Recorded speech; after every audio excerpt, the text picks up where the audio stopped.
A cold winter night in Brooklyn. The city hums low under a blanket of frost, headlights cutting through the fog like slow-moving ghosts. In a small cafe tucked between shuttered storefronts, a man sits alone, his posture calm, his expression unreadable. His hands rest lightly on the table, one around a cup of espresso that's gone lukewarm, untouched for minutes. No entourage, no noise, no chaos, just control. If you're watching this right now, tell me, where are you tuning in from? And what time is it where you are? Drop it below. And while you're here, hit like, share, and subscribe to Long Gangster Nights, because tonight we tell the story of a man who ruled the underworld without ever needing to raise his voice. Carlo Gambino, the Quiet Godfather of the American Mafia. He wasn't the kind of boss the newspapers loved. There were no photographs of him smiling outside a courthouse, no stories of loud threats or flashy suits. To the public, he barely existed, a ghost. Yet, behind that silence, he built the most powerful criminal empire in the history of New York. Gambino was the antithesis of everything America thought a mob boss should be. While others sought fame, he sought invisibility. While others shouted, he whispered. And while the rest died in alleys or prison cells, Carlo Gambino died in his own bed, the last true king of a vanished world. To understand Gambino is to understand restraint, the rarest form of power. He came from a place where silence wasn't cowardice, it was survival. From his earliest days in Sicily, he learned that every word had weight, every glance could be a test. When he arrived in America, he brought with him an old-world code that would outlast all the loud, reckless men who mistook fear for strength.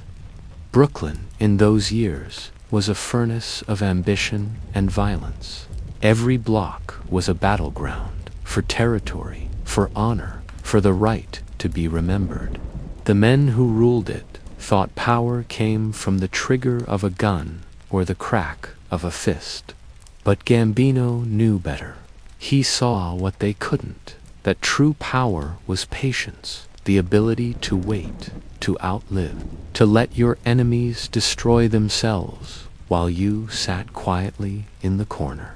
Watching the pieces fall, he understood the temperature of a room the moment he walked in. The man could read silence better than most men could read words. He rarely spoke in meetings, and when he did, others leaned in, not out of curiosity, but out of respect. Even the commission, the mafia's governing body of bosses, treated him like a cautious god. He was the man whose approval they sought and whose disapproval they feared. What made Gambino unique wasn't his ruthlessness, though he was capable of it in ways that sent shivers through entire neighborhoods. What made him unforgettable was his balance. He ruled without needing to spill unnecessary blood. He built alliances that lasted decades, and he avoided the one mistake that destroyed every other boss before and after him: attention. He was invisible, not because he hid, but because he mastered the art of being. Unremarkable in a world that worshipped the remarkable. While the FBI obsessed over Gotti, Galante, and Messino, Gambino quietly turned the mafia into a machine that ran itself. His hands were everywhere, in unions, shipping docks, construction, and politics. But his fingerprints were nowhere. Every dollar that moved in the shadows of New York whispered his name, even if no one dared say it aloud. Those who knew him said he was impossible to read. His expression calm, even in moments of betrayal or bloodshed. He could sit across from a man he planned to eliminate and share a meal as if they were brothers. When the time came, the decision would already have been made days before, discussed in whispers, carried out without emotion. To Carlo, violence wasn't theater. It was maintenance. The same way one prunes a tree to keep it alive, he trimmed his empire to keep it clean.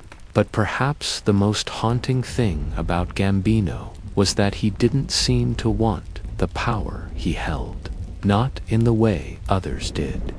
He didn't crave the attention, the public fear, or the headlines. Power, to him, was a responsibility, a burden he carried because no one else could do it without breaking the code. He wasn't building an empire for ego. He was preserving an idea, La Cosa Nostra, as it was meant to be, disciplined, quiet, untouchable. In his world, men who shouted were already half dead. The moment you announced your power, you exposed its limits.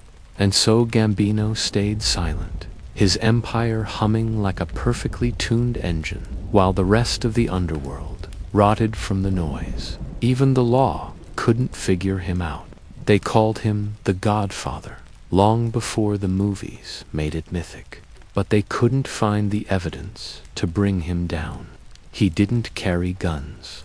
He didn't sign papers. He didn't give orders directly. He ruled through trust. And trust was the one currency the government could never trace. When he did speak, it was often a whisper of philosophy disguised as instruction. The loudest man in the room, he once said, is usually the weakest. It wasn't just a warning to others. It was a creed he lived by. Every decision, every alliance, every silence was part of a lifelong performance of control. And yet, for all his calm, there was steel underneath. The men who mistook his quiet for softness didn't live long enough to make the same mistake twice. Gambino didn't need to shout to be feared. His reputation was built not on stories, but on results. Every man who crossed him vanished quietly, without spectacle. No warnings, no theatrics, just absence in the end.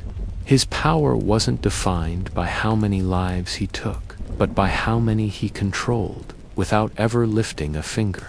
He understood that the true measure of a boss wasn't how loud the streets spoke his name, but how silent they became when he entered the room. Carlo Gambino was the architect of invisible power, a man who built an empire that outlasted every rival, not because he was the most violent, but because he was the most disciplined. He understood the one rule that would echo through every story told after him in the Mafia. Silence isn't just golden, it's survival. And so, as the night deepens over Brooklyn and the city continues to hum, that man, old.com and unshakable, finishes his espresso. No headlines, no chaos, just control. The kind of control only a king could hold without ever needing a crown. That's where our story begins. Sicily, the early 1900s, a land of stone houses and endless hills, where the air carried the scent of olive oil and gunpowder. It was a place where time seemed to stand still, but beneath that stillness was a quiet violence, the kind that never needed to announce itself. In the narrow streets of Palermo's outskirts, a boy named Carlo Gambino was learning the oldest lesson his island had to offer. Power lives in silence.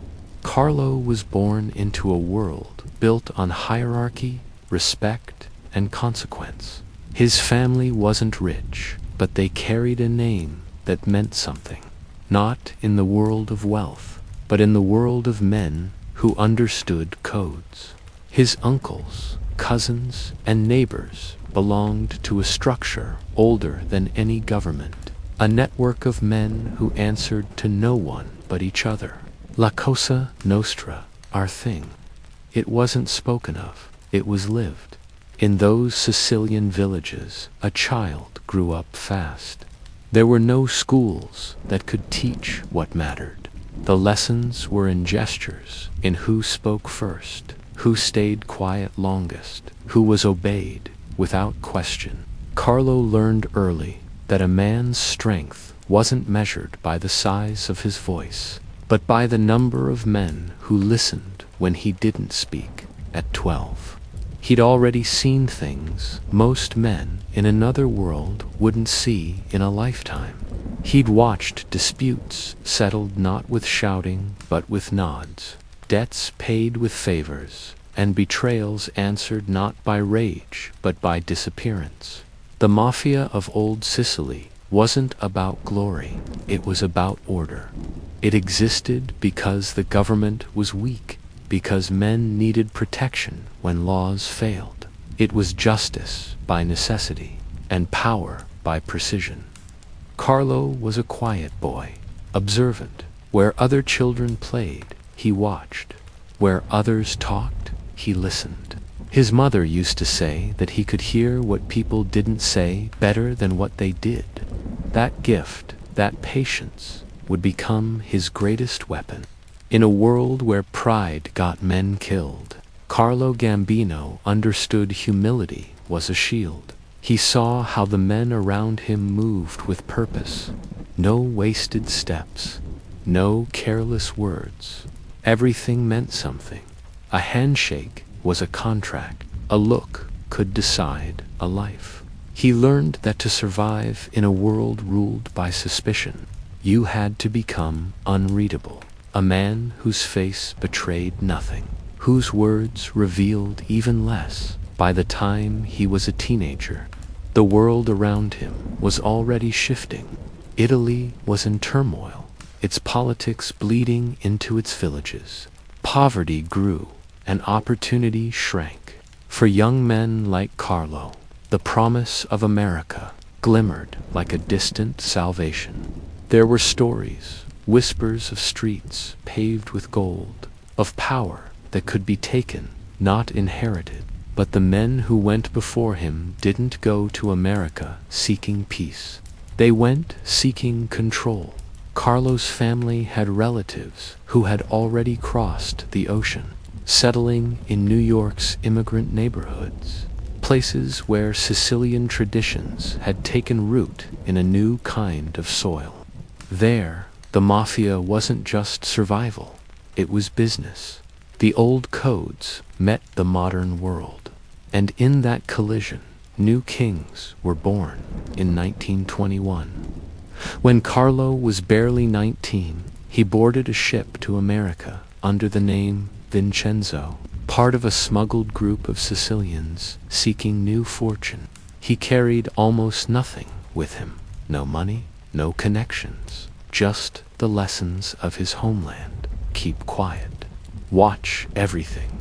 Trust no one completely. He arrived in New York at a time when the Mafia was in chaos. The old Sicilian bosses were fighting to control territory in Brooklyn and Manhattan, while waves of Italian immigrants flooded the city. Violence was everywhere, from the docks to the speakeasies. But to Carlo, it was an opportunity disguised as disorder. He took work where he could find it, on loading docks, in small rackets, anything that let him observe how power moved in this new world. And what he saw was simple. The men who rose too fast, who made too much noise, were the first to fall.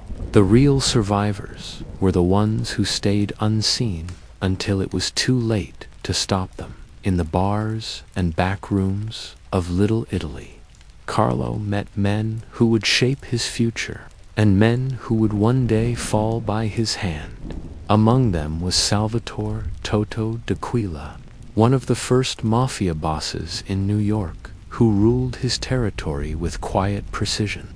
Gambino studied him like a scholar studies scripture.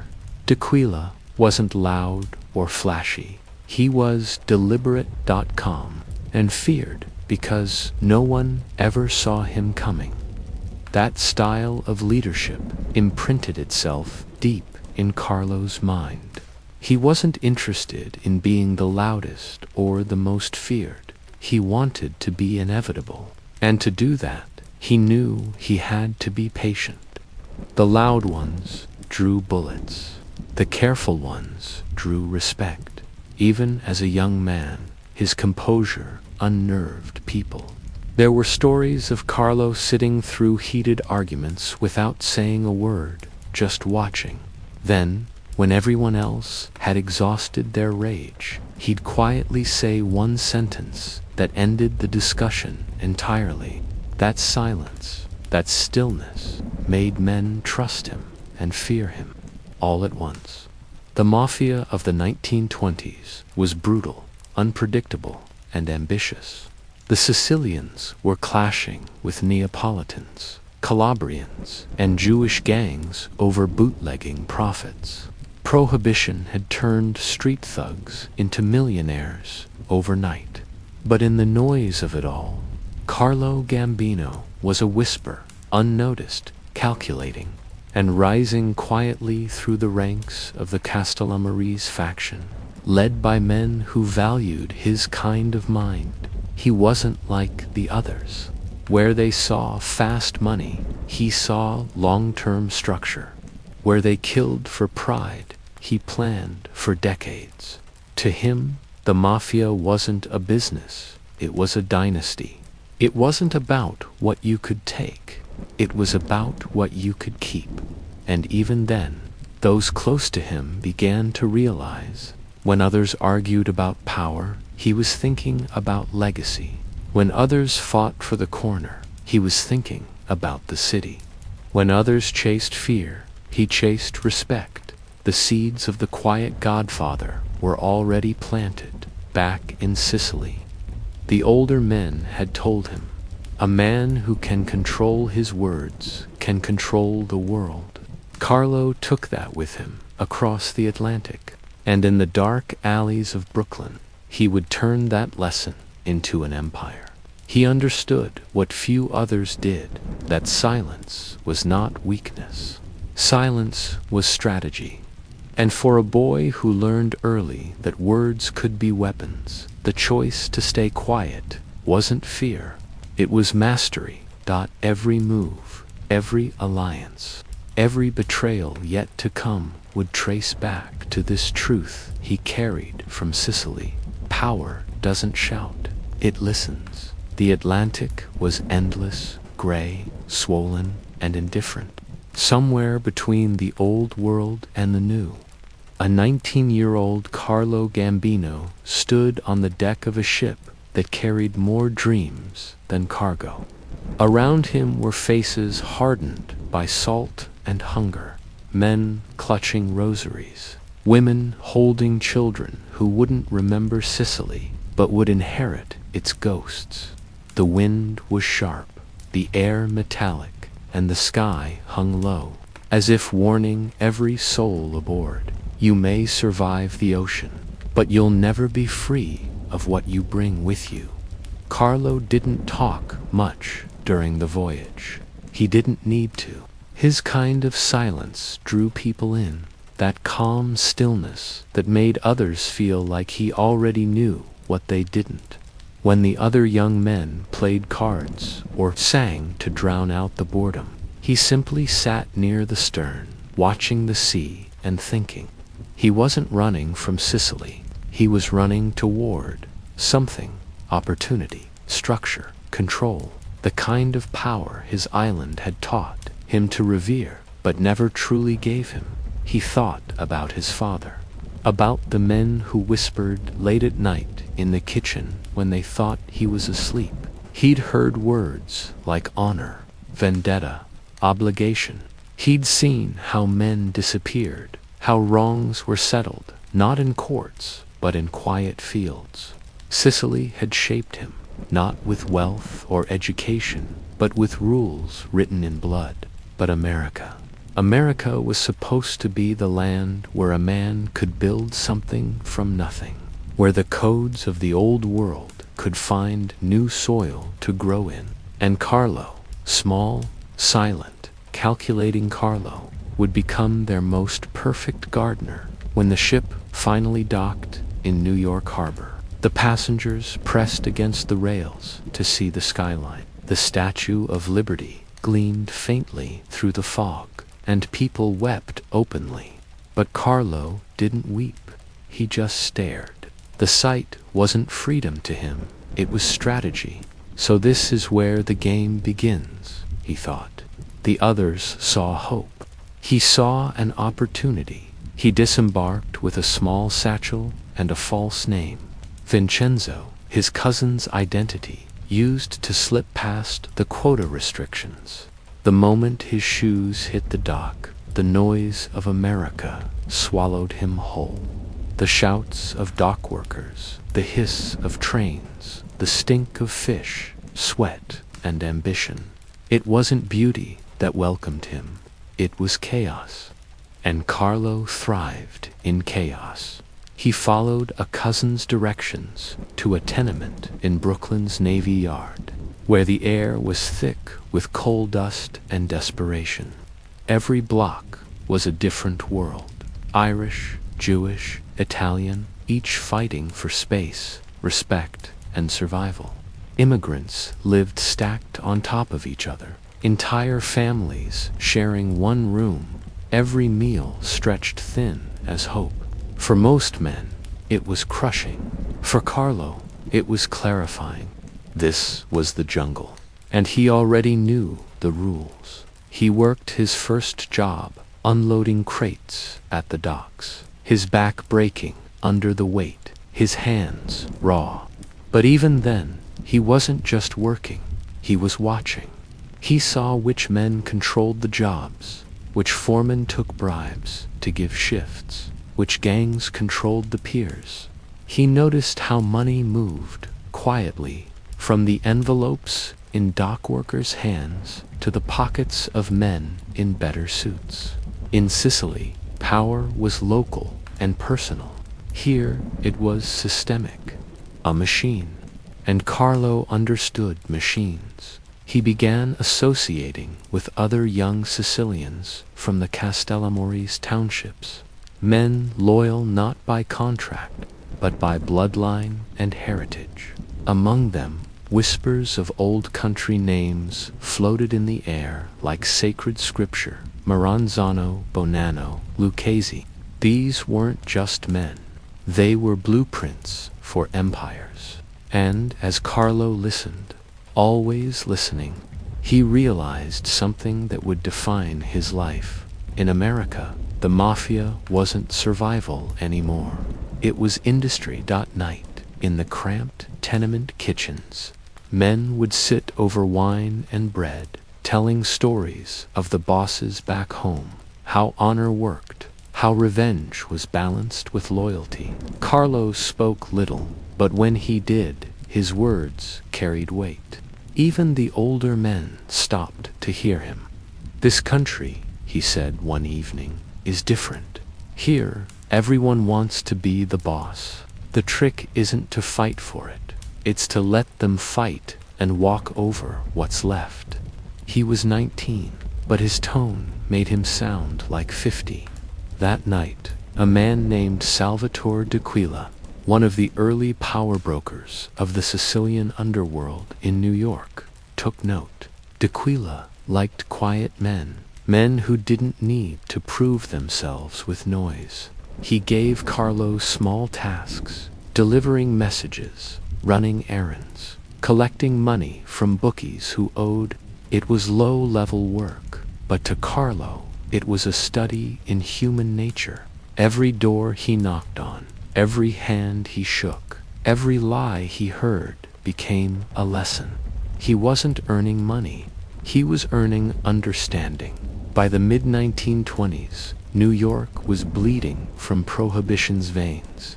The streets were rivers of illegal whiskey and blood. Irish, Italian, and Jewish gangs carved the city into territories. Everyone wanted a piece, and everyone was armed.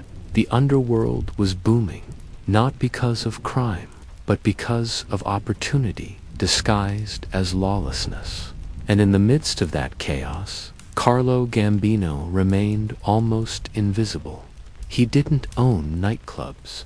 He didn't drive flashy cars. He rented modest rooms, wore plain suits, and always paid in cash. But behind the stillness, he was moving, aligning himself with the Castellammarese faction, led by men like Salvatore Maranzano and Joe Bonanno, who sought to organize the Sicilian families against the older, more chaotic gangs.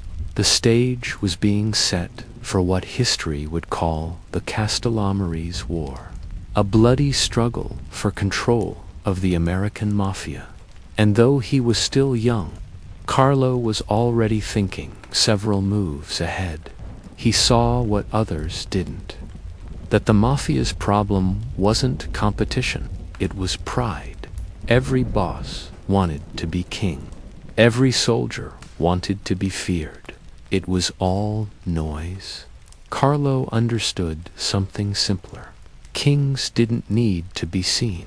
Kings needed to be obeyed. He would rather command from the shadows than die in the spotlight. He forged one of the most important relationships of his life with Vincent Mangano, an older, more experienced mobster who admired Carlo's restraint.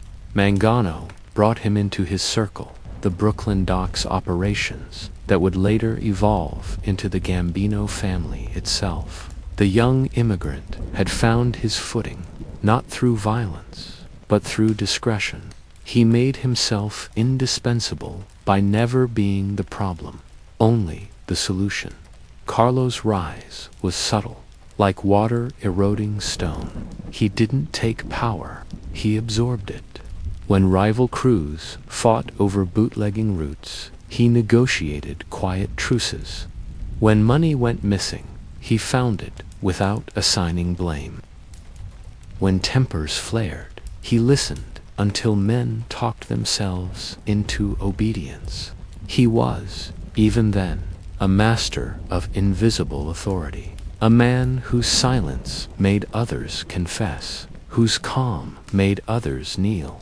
But America wasn't forgiving to anyone for long.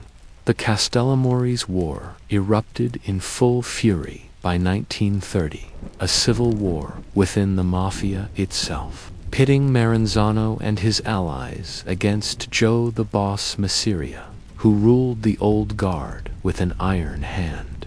Blood filled the gutters of New York's streets as both sides hunted each other. Dozens were murdered, and alliances shifted like sand. To most men, it was chaos. To Carlo, it was selection. The reckless would die. The patient would remain. He aligned himself with the Maranzano faction, not out of loyalty, but foresight. Maranzano had a vision, a plan to structure the Mafia like the Roman Empire, with families and capos. Carlo admired that. The order appealed to him.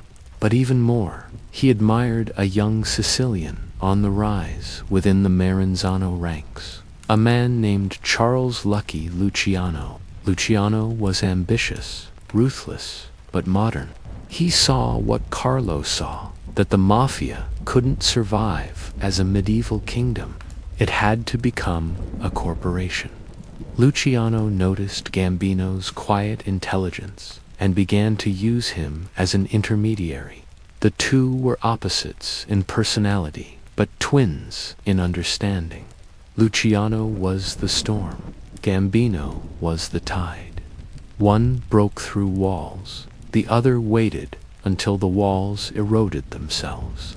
And when the war ended, with Masseria and later Maranzano both assassinated, Carlo Gambino survived without firing a shot. That was his genius.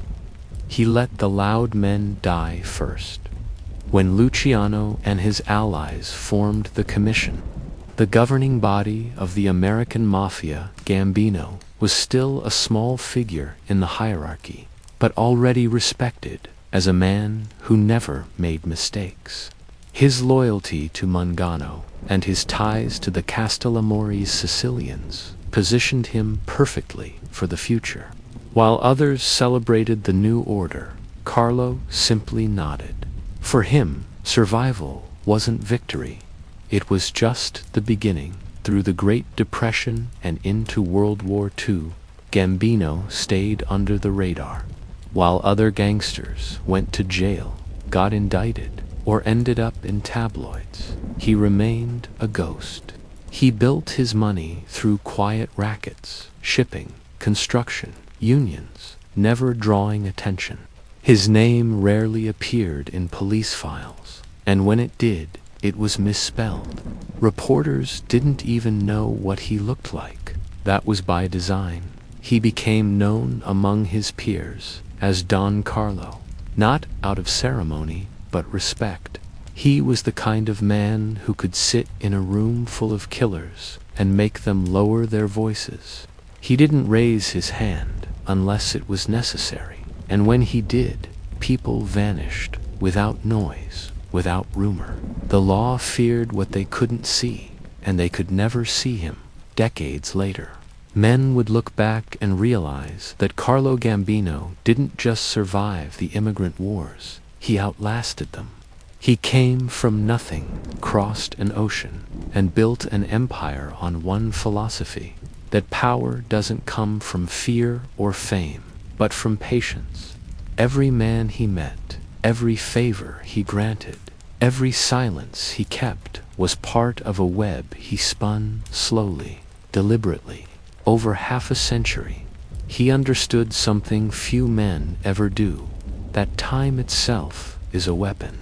Others spent it. He invested it. By the time the post-war world dawned, when Gotti, Castellano, and others were still boys, Carlo Gambino was already a myth. The immigrant who arrived with nothing but Sicilian silence had turned that silence into gold. He didn't need newspapers to write about him. He didn't need the streets to chant his name. His power was in the fact that no one could point to him directly, yet everything pointed back to him in America. He had found a new kind of war, one fought not with guns, but with patience, not with pride, but with precision. And as he sat in the small rooms of Brooklyn, drinking espresso, listening, planning, he knew he had mastered both worlds, the old and the new. The boy who once crossed the ocean with empty hands had learned the truth in the Mafia. As in life, those who wait in silence inherit everything. The war began not with a declaration, but with whispers.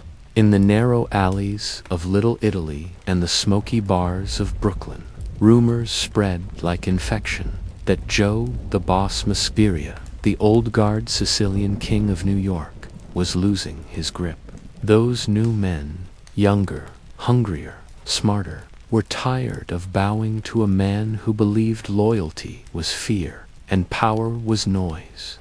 And in those whispers, one name kept surfacing among the rebels: Salvatore Maranzano, a Castellammarese traditionalist who claimed to want order, but sought dominion. In that uncertain silence before the storm, Carlo Gambino observed from the shadows. He wasn't a general yet, not even a captain, just a soldier among soldiers. One of the countless Sicilian immigrants woven into the Mafia's underbelly. But already, those who knew him noticed something strange about the young man. He never hurried, never raised his voice, never let his emotions show. Even when the first blood hit the streets, Carlo remained calm.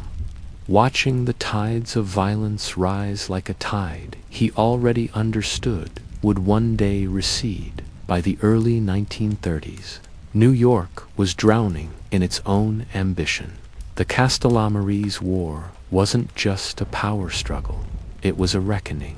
On one side stood Masseria, representing the old mafia of noise and greed, the kind that demanded tribute for survival. On the other stood Maranzano, the reformer who dreamed of structure, 5 families, 5 rulers, 1 order. And between them were hundreds of men caught in the middle. Men like Gambino, who simply wanted to live long enough to see who survived. Every week brought new deaths. A restaurant in Manhattan, machine gun fire through the windows. A garage in Brooklyn, a car explodes, and 2 lives burned beyond recognition. Bodies turn up in the East River, floating face down with pockets full of rocks. The newspapers call it the Sicilian War. The public shrugs. But to the men inside, it's a silent apocalypse. No one trusts anyone. Every phone call could be a setup. Every handshake could hide a blade. Gambino moves quietly through this chaos. He doesn't fight to prove himself. He fights only when ordered, and even then, efficiently, without emotion. Those who work with him start to notice that while others chase glory, Carlo avoids it. While lieutenants argue about who deserves credit, he says nothing. And yet, when the smoke clears, he's always standing, untouched, as if fate itself favors him. He learns quickly that survival isn't about courage, it's about discipline. He watches men die for pride. Masseria's soldiers gunned down because they couldn't stay invisible. He sees alliances built on ego crumble overnight. And through it all, Carlo memorizes every lesson. He doesn't just want to live through this war, he wants to understand it. He's studying not just enemies, but human nature itself. In Maranzano, he sees intelligence but vanity. In Masseria, he sees strength but blindness. And in Luciano, the young, brilliant upstart who maneuvers between both, he sees something familiar, calculation without noise. Carlo gravitates quietly toward Luciano, not because of loyalty, but because he recognizes in him a reflection of his own mind. Someone who believes that chaos can't be conquered by violence, only by system. Luciano is building alliances across ethnic lines. Italians, Jews, even Irishmen, while the old guard still clings to tribal feuds. To most Sicilians, it's heresy. To Carlo, it's genius. By 1931, the war consumed everything. The streets are empty after dark. Shopkeepers pray not to get caught in the crossfire. Even the police, long paid off, grow tired of cleaning corpses from alleys. Gambino begins to see that both sides are dying faster than they're killing. Masseria's men are exhausted. Maranzano's soldiers are losing faith. And then the inevitable happens. A setup, a dinner, a deck of cards. Masseria dies in a Coney Island restaurant, shot by men he trusted, Luciano's men. The old world ends with one meal. When word spreads, the city exhales. For a moment, it seems peace might return. But Carlo, ever the observer, senses otherwise. He's seen this story before. In Sicily, the new king is never satisfied with just a crown. And Maranzano, now triumphant, begins to show his true nature. He calls himself the boss of bosses. He divides the mafia into families, appoints underbosses and captains, dictates tribute. On paper, it's order. In reality, it's a dictatorship. Men whisper that Maranzano reads books about Julius Caesar and talks about Roman discipline. Gambino doesn't laugh. He listens. He understands that every Caesar breeds a Brutus. Maranzano summons his lieutenants to meetings filled with ceremony and talk of ancient glory. Carlo attends, silent, unreadable. He sees how Maranzano admires him, the quiet Sicilian who never questions orders. But inside, Carlo is thinking ahead. He knows that men who crave worship always end the same way, betrayed by those who once knelt, and he's right. Within months, Luciano moved again. The same men who killed Masseria now turned their guns on Maranzano.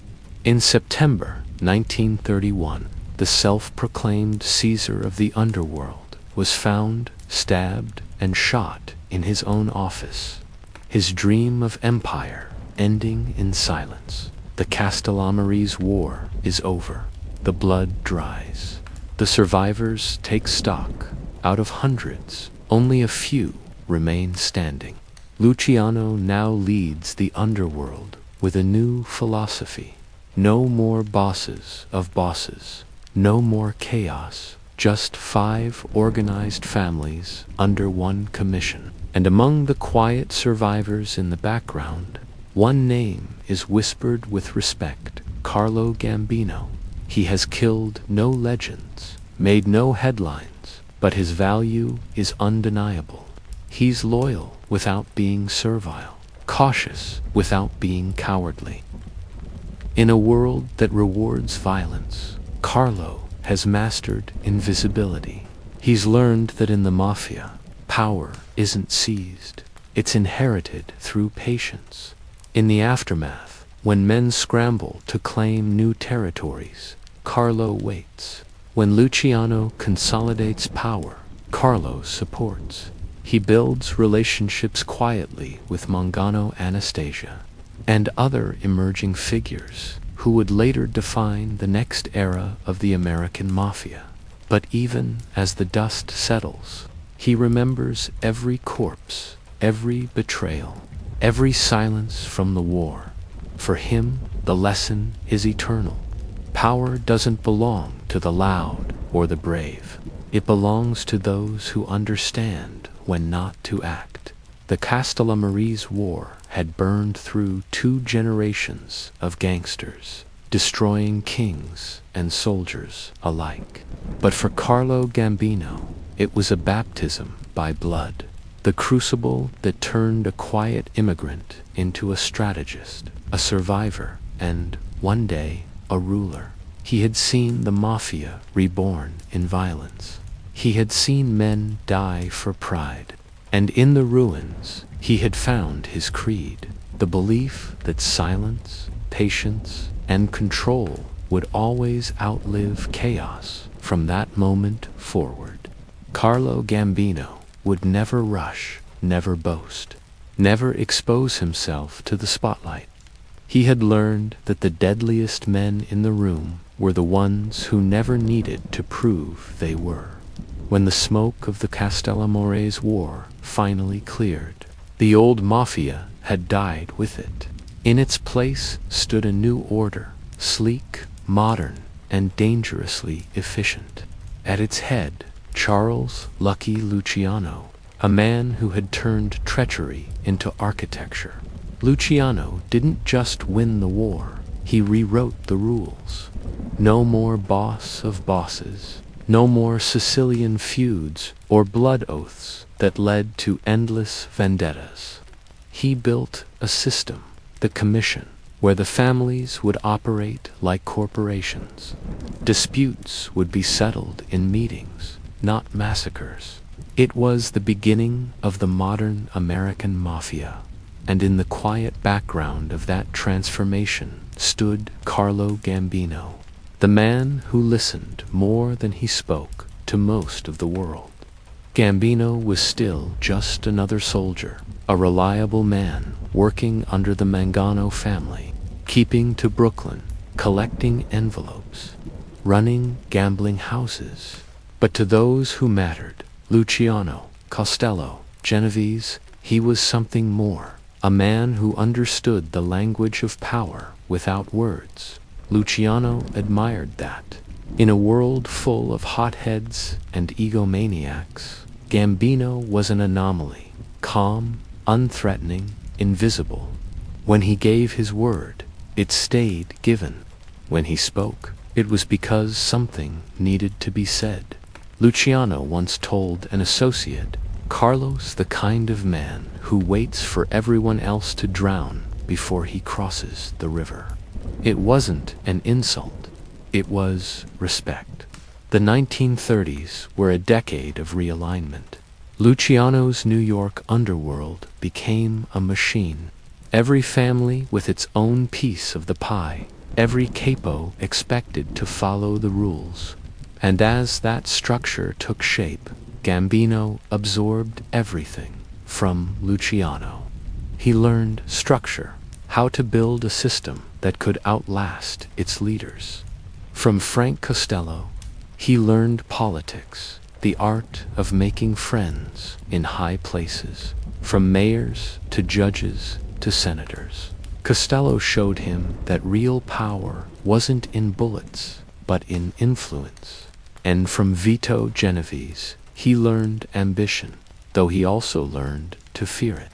Genovese wanted everything, all the time, and would destroy anyone who stood in his way. Carlo watched carefully, noting how ambition without patience always ends in ruin. Every conversation was a classroom, every alliance a lesson. Gambino didn't talk much, but when he listened, he memorized. He began to think like a chess player, understanding not just where pieces were, but where they would be by the time Luciano consolidated his rule. Gambino had mastered the fundamentals of the new mafia. Diversify your income. Don't rely on one racket. Gambling, construction, docks, unions, control flows through variety. Stay low. The less the public and law enforcement know, the longer you live. Use fear, but don't show it. Let your reputation do the work. Keep politicians close, but not too close. Influence them quietly. Favors, not threats. Never let emotion cloud business. Rage kills more bosses than bullets. These rules would later define Gambino's reign, but in the 1930s, they were still lessons in progress.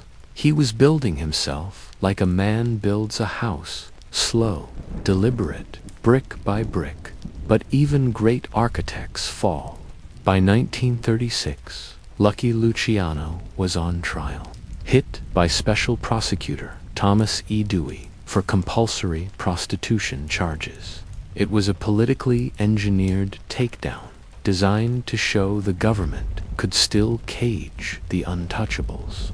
Luciano went down hard, 30 to 50 years in prison. To most, it looked like the end of an era. To Carlo, it was just the beginning of another lesson.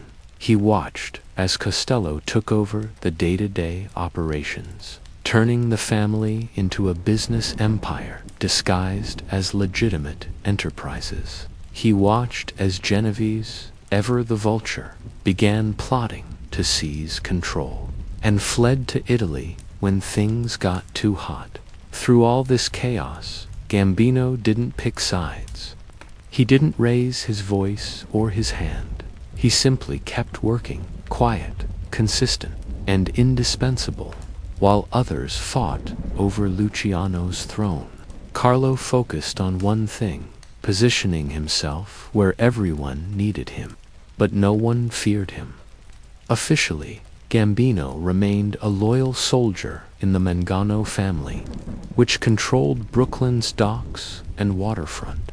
It was dirty, dangerous work, extortion, union manipulation, and labor racketeering. But it was also gold-docked. With the docks came power, control over shipments, over workers, over entire industries. Gambino turned this into a silent empire of information. He knew who was moving what, where it came from, and who could be pressured. He also learned how to deal with labor leaders, police captains, and politicians, all without leaving fingerprints behind the scenes. He began funneling money into legitimate businesses, bakeries, trucking firms, and real estate. While others spent their earnings on suits and mistresses, Carlo built foundations that couldn't be seized or traced. He wasn't just surviving. He was building something meant to last. Throughout the 1940s, Gambino maintained a quiet friendship with Frank Costello, who had become acting boss of the Luciano family while Lucky was in prison. Costello wasn't like the others. He didn't need to shout or kill to prove power. He understood influence. He taught Carlo the fine art of subtlety, how to turn donations into political favors, how to make the right calls to judges, how to protect your business through relationships, not violence. Costello would later say of Gambino, "He's got the face of a choir boy and the brain of a snake. That's the future." He was right. As the decade turned, Gambino watched history repeat itself. New alliances formed, old bosses feuded, and ambition started tearing at the delicate balance Luciano had built. Genovese returned from Italy, ready to reclaim power.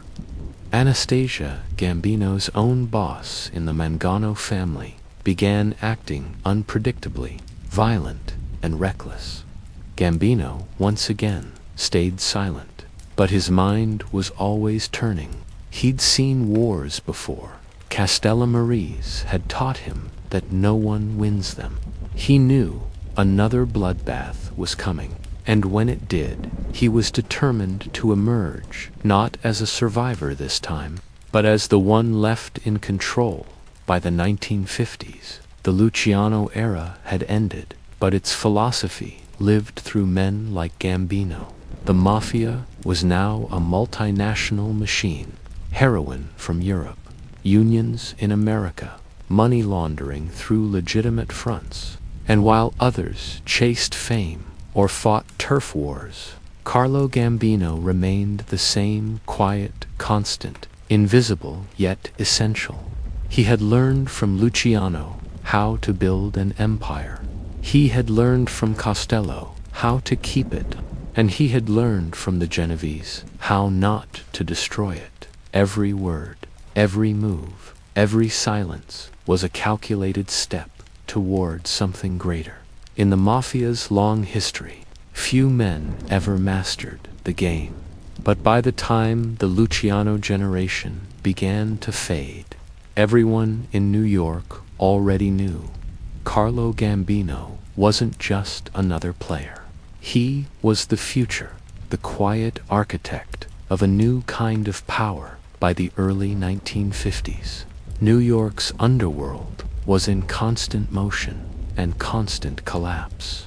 Bosses fell to indictments, capos turned on one another, and the newspapers devoured each downfall like wolves. But in the middle of that chaos, one man seemed to glide untouched. A shadow behind every major decision, a whisper that carried more weight than a shout. Carlo Gambino. He didn't need to sit at the head of the table to control it. He simply understood something no one else did. The longer you stay quiet, the longer you stay alive. Every few years, the Mafia seemed to crown a new king, and every few years, that king would fall. Vito Genovese fled to Italy to escape murder charges. Albert Anastasia was drawing attention for his violent temper and reckless killings. Frank Costello was being dragged into Senate hearings, forced to speak under oath before the nation. Each downfall, each scandal, became a case study for Carlo. He never gloated, never said, "I told you so." He simply observed. He noted how power, when flaunted, became a target, how arrogance drew cameras, and cameras drew heat.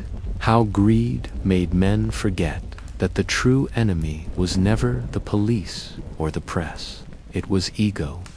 Gambino didn't see the mafia as a stage. He saw it as a chessboard, where the loudest piece was always the first to fall. While others chased fame, Carlo chased invisibility.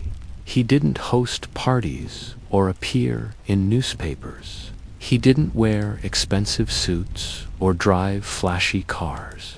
If you saw him on the street, you might mistake him for a neighborhood tailor, polite, humble, almost forgettable.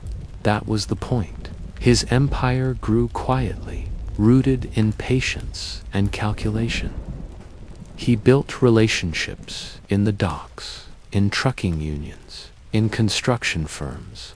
Each one added another layer of protection, another wall between him and the streets. To the outside world, he was a family man, a business owner, a model citizen. To the men in the shadows, he was the calm center of a storm, the one man who never seemed to panic. No matter who was being arrested or shot, he moved money through layers of companies, fronted by legitimate figures. He invested in warehouses, shipping, and even garment factories. Every operation had two faces, one clean, one criminal, and Gambino made sure they never touched. He didn't just learn from others' mistakes, he monetized them. The next lesson came in 1957, when Vito Genovese finally made his move against Frank Costello. Costello, ever the diplomat, had ruled with influence, not fear. But Genovese saw him as weak, a relic of the Luciano era. One night, a gunman approached Costello in the lobby of his apartment building. A shot rang out. Costello survived, barely, but the message was clear. He stepped down, leaving Genovese the crown he had long coveted. Gambino didn't flinch. He had already seen where this path would lead. Genovese, bold and brash, believed the throne would make him untouchable. But Carlo knew better. The higher you climb, the clearer your head becomes in a rifle's scope. When Genovese took power, he called a meeting of bosses from across America, the Appalachian Conference. He wanted to display his dominance. Instead, it became his undoing. Hundreds of mobsters gathered in a quiet upstate New York town. FBI agents raided the event, arresting dozens, exposing the mafia's structure to the public for the first time. The illusion of invisibility was shattered. Gambino, however, had chosen not to attend. When the headlines broke, Mafia Conference busted, Carlo sat in his modest Brooklyn home, reading the paper with quiet amusement. Men who had ruled the underworld for decades were now being photographed, fingerprinted, and humiliated. He poured himself a cup of espresso and smiled. While others were handcuffed, Gambino's name never appeared. No photo, no headline, no attention. In a single stroke of patience, he had avoided what destroyed everyone else that day. The FBI got their proof that a nationwide crime syndicate existed. But they also got something else, a question that haunted them for decades. Who's really running it now? Carlo made sure they would never find the answer. But even as Gambino's invisibility protected him, danger grew close to home. His own boss, Albert Anastasia, was becoming unpredictable.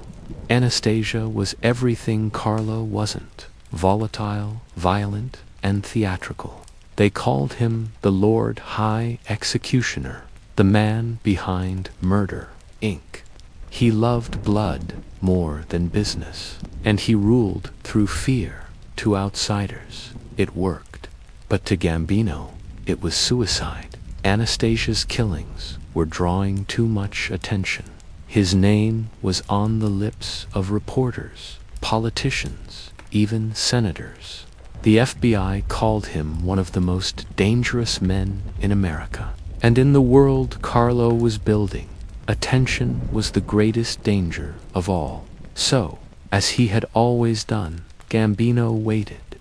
He watched Anastasia grow careless. He watched his enemies multiply. He knew what was coming, and he made sure that when it came, he would be standing exactly where he needed to be. Gambino's strategy was simple, but lethal. He never acted first, but he was always ready when others fell.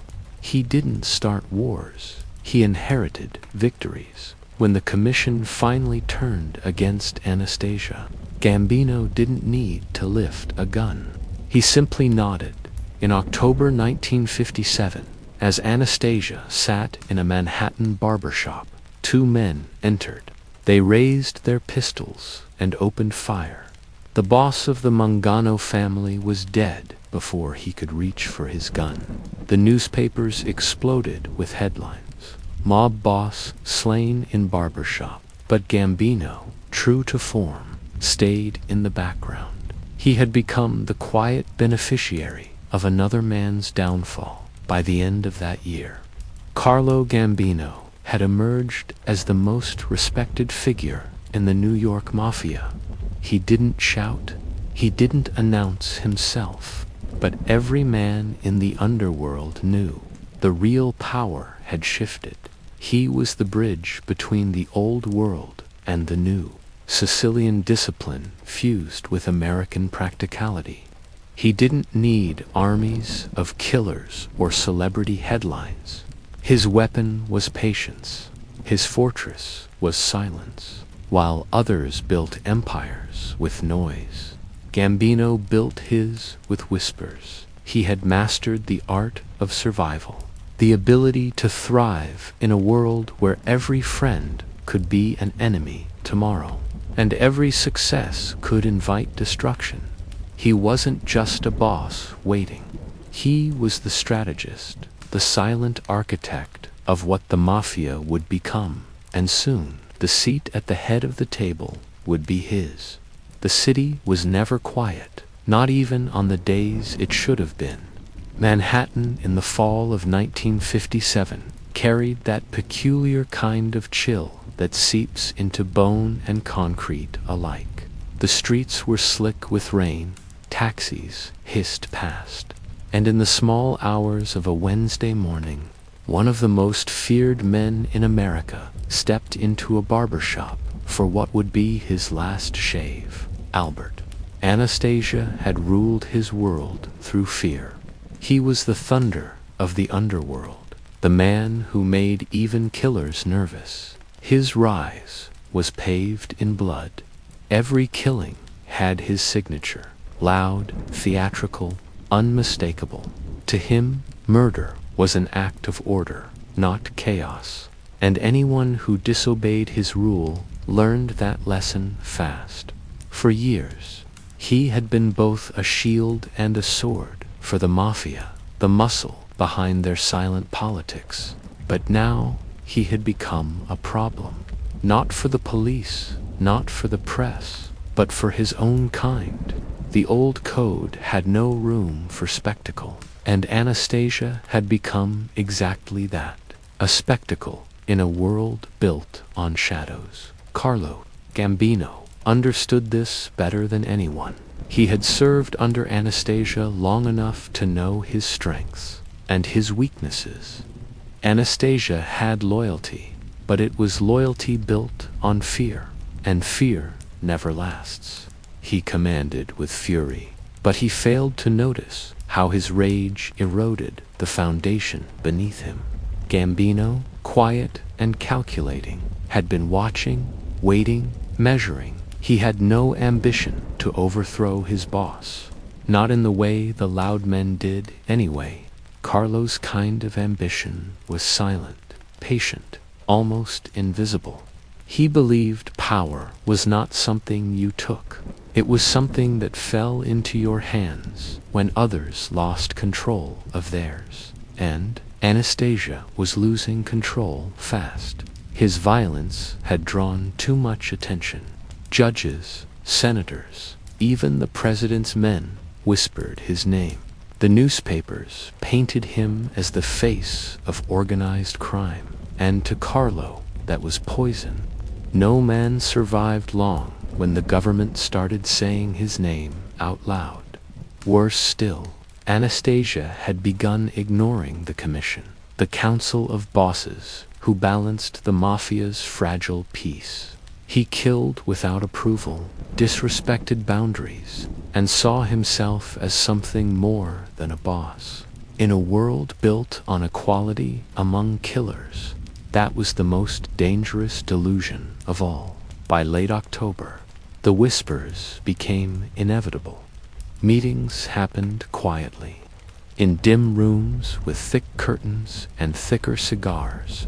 Old friends of Carlos, men from the Lucchese family, men who had seen what Anastasia's madness was doing to them all, began to test the idea of a future without him. Carlo didn't raise his voice. He never pushed. He just listened. Every question came to him the same way. If not Anastasia, then who? And every time he gave the same modest smile, saying, "Whoever can keep the peace." It was the kind of answer that said everything while saying nothing, and soon everyone knew exactly who that peacekeeper would be. On the morning of October 25th, 1957, Albert Anastasia entered the Park Sheraton Hotel in Midtown Manhattan. He was in good spirits, the air of a man who still thought himself untouchable. His driver waited outside as he walked into the barber shop, nodded to the staff, and took his seat. He leaned back, a towel around his neck, eyes half closed as the barber prepared the lather. A radio hummed softly in the background. The room was quiet, too quiet, but Anastasia, ever certain, didn't notice. When the door opened, it was just a sound at first, nothing unusual, a small chime of business. Two men entered, faces hidden behind scarves and hats. The barber froze, but Anastasia, through the fog of mirrors and reflections, turned his head slightly, perhaps thinking it was another customer. The gunfire tore through the silence. It was fast, seconds, maybe less. The shooters didn't shout or threaten.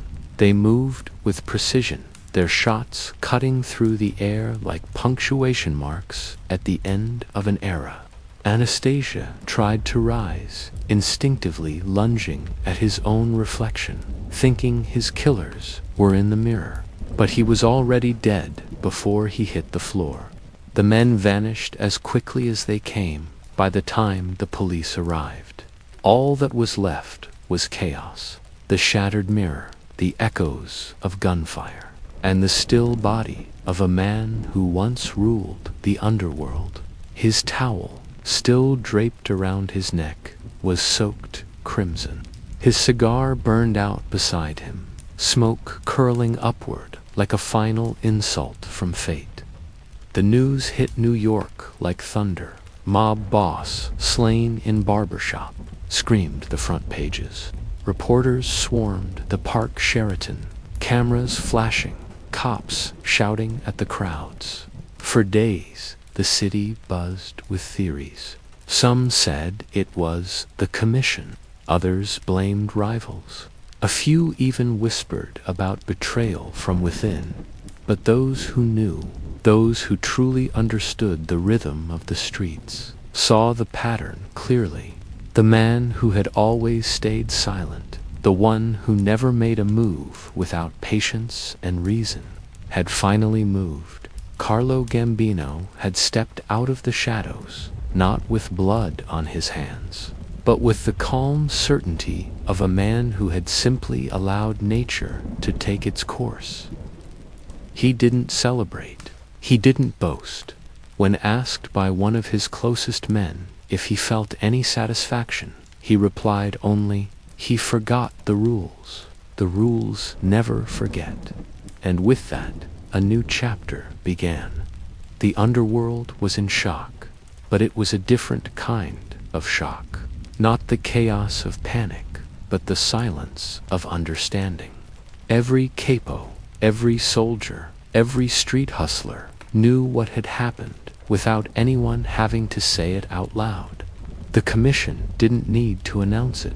There were no ceremonies or speeches. Everyone just began turning to Carlo. He had been the quiet advisor, the unassuming second. Now, he was the invisible leader. No need for crowns, no need for titles. When the other bosses met in the weeks that followed, there was no argument, no contest. Carlo Gambino had become the new head of the family that would soon bear his name. It was the smoothest transition of power in Mafia history. No wars, no feuds, no resistance. Just one clean removal, followed by quiet acceptance. That was his genius. Where men like Anastasia built their kingdoms on blood, Carlo built his on restraint.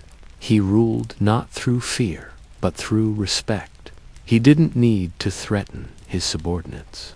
They feared disappointing him more than they ever feared his wrath. He never needed to yell. A raised eyebrow was enough to end a conversation. He understood the fundamental truth of power, that true strength is not the ability to destroy, but the discipline to choose when not to. While law enforcement celebrated Anastasia's death as a victory, they unknowingly ushered in the reign of a far more dangerous man. Carlo didn't make headlines. He didn't draw attention, but quietly he began reshaping the landscape of organized crime. He appointed men he trusted, Luce's allies, Bonanno contacts, loyalists from Brooklyn who understood his style. He began weaving together business interests that blurred the line between legitimate enterprise and criminal enterprise. Shipping, construction, labor unions, all became threads in his tapestry of control. He didn't kill to rule. He negotiated his way to it, and those who worked with him discovered a new kind of order. The murders didn't stop entirely. They never could in that world, but they became cleaner, quieter. Each one had a purpose. No more reckless vendettas, no more heat from the press.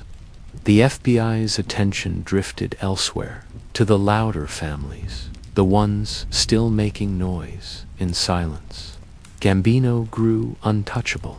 He attended weddings, not meetings, funerals, not confrontations. He always appeared humble, always deferential, but everyone knew nothing happened in New York without his blessing. When the commission met, his was the last voice to speak, and the first one to be obeyed. The old guard, men who had fought in the Castellammarese War, men who had bled for their thrones, saw in him something they respected deeply, a return to the old Sicilian way, dignity, patience, precision. He was not a killer who happened to rule. He was a ruler who understood when killing was necessary. His word became law, not because of fear, but because of trust. And that, in the Mafia, was rarer than anything money could buy. Even as the public gossiped about the murder, even as detectives chased ghosts, Gambino's name never appeared in connection. There were no witnesses, no evidence, no confessions, just silence, the same silence he had cultivated his entire life. And in that silence, he built an empire that would last decades, years later. When younger gangsters looked back at that moment, the morning Albert Anastasia died in a puddle of his own blood, they would speak of it not as a simple murder, but as a turning point. The day the Mafia stopped roaring and started. whispering again. The day noise gave way to order, and in the quiet corners of Brooklyn, in small cafes where old men played cards and spoke in low voices, they would say the same thing. Carlo didn't kill a man that day. He killed a way of life. That was the truth of it. The age of fear had ended. The age of quiet power had begun. And at the center of it sat Carlo Gambino, a man who never raised his voice, never sought the spotlight, but ruled a world with a calm hand and a mind sharper than any blade. From that day forward, every decision, every alliance, every dollar that moved through the veins of the American underworld did so with his invisible permission. He was no longer the strategist behind the scenes. He was the scene itself. And though no one dared to say it aloud, they all knew the underworld now belonged to him. The newspapers would move on. The police would look elsewhere. But the streets remembered. They always do. The dapper dawn would come years later, the flash and noise of a new era. But the foundation, the discipline, the patience, the art of invisible rule would all trace back to one cold morning, one quiet man, and a barbershop floor still stained with the price of arrogance. That was the moment. Carlo Gambino became what every man in his world feared and envied most. A king whose crown was silence. Carlo Gambino did not seize power. He absorbed it. After Anastasia's fall, there was no loud announcement, no bloody coronation. The streets, the bosses, the soldiers, they simply began to act as though he had always been the one in charge. That was how real power worked in his world. Not with declarations, not with fear, but with quiet inevitability. He ruled from a small home in Brooklyn, not a mansion. There were no private armies guarding his gate, no parades of cars outside his door. To outsiders, he was just another aging Italian immigrant, polite, soft-spoken, occasionally seen at weddings or church. But inside that unremarkable life, he orchestrated a machine that moved money, influence, and loyalty through every corner of New York. He had no need to raise his voice. He never barked orders or slammed his hand on a table. Instead, he spoke softly, listened intently, and always let others talk first. That was his genius. People feared silence more than words. In every meeting, his calm presence unsettled even the most hardened men. He had a way of looking at someone just long enough for them to fill the space with their own confessions. Under him, the Gambino family transformed. Gone were the reckless killings and public outbursts that had drawn heat under Anastasia. Gambino believed chaos was bad business. He wanted efficiency, not spectacle. The families, rackets, labor unions, construction, gambling, ports became smoother, cleaner, almost corporate. He didn't expand through violence. He expanded through trust. Union leaders, politicians, and business owners all knew that if Carlo was involved, deals would stay quiet, profits would flow, and problems would disappear. He didn't demand cuts through threats. He offered stability, and in a city where fear ruled, stability was the rarest luxury. He began meeting men not in smoky backrooms, but at dinner tables, over espresso and conversation. A nod here, a favor there, a promise kept, and soon, everyone from the docks of Brooklyn to the penthouses of Manhattan understood that Carlo's word was better than a contract. He perfected the art of invisible control, while other bosses strutted and bragged. Gambino was always 3 steps behind the curtain. He let his captains take credit, let his associates think they were free, and allowed rivals to underestimate him. It was a performance of humility that made him untouchable. The FBI couldn't build a case against a ghost. The newspapers couldn't sensationalize a man who refused to exist in their headlines. But make no mistake, every decision, every dollar, every life that moved through New York's underworld did so because Carlo allowed it. His diplomacy stretched across the 5 families. He had a gift for resolving disputes before they turned violent. When tempers flared between the Genovese and Lucchese factions, it was Gambino who quietly arranged meetings, smoothing egos, reminding them all that war was bad for business. He never used threats, only logic and patience. The commission, once divided by pride and revenge, found itself anchored by his calm presence. His advice was rarely challenged, not because men feared him, but because they trusted him. They knew that Carlo didn't speak to impress. He spoke to end problems. He understood human nature better than anyone in that room. He knew that ambition was a fire you couldn't extinguish, but you could contain it. He let his captains dream, let them make money, build influence, even grow arrogant. But when one of them crossed a line, Carlo never raged. He simply waited, and eventually the man would destroy himself. That was his secret. Patience as a weapon. He once told an associate, "You don't need to kill a man. Just let time do it for you." It was a philosophy that defined his reign. His enemies, and there were many, learned this the hard way. Vito Genovese had always seen himself as the true heir to Luciano's vision, a man of raw power and ambition. When Genovese began consolidating control and pushing into other territories, Carlo didn't react. He simply observed. And when Genovese got too bold, when he tried to move against Frank Costello and alienated too many allies, it was Carlo's subtle maneuvering that tipped the balance. Genovese ended up imprisoned, his empire crumbling, while Gambino quietly became the center of gravity in the underworld. No gunfights, no betrayals, just gravity, slowly pulling everything toward him.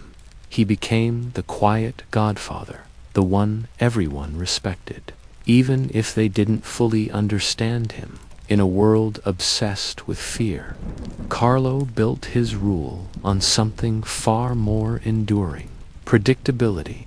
He always did what he said he would. He never promised what he couldn't deliver, and when he gave his word, it was law. That was his real power. He didn't need guards or body armor, because loyalty was his protection. Men would rather die than betray him, not because they were afraid, but because they genuinely believed in his code. He treated loyalty like currency and paid it back with interest. When a man's family needed help, Carlo helped quietly, without being asked. When someone made a mistake, he didn't humiliate them.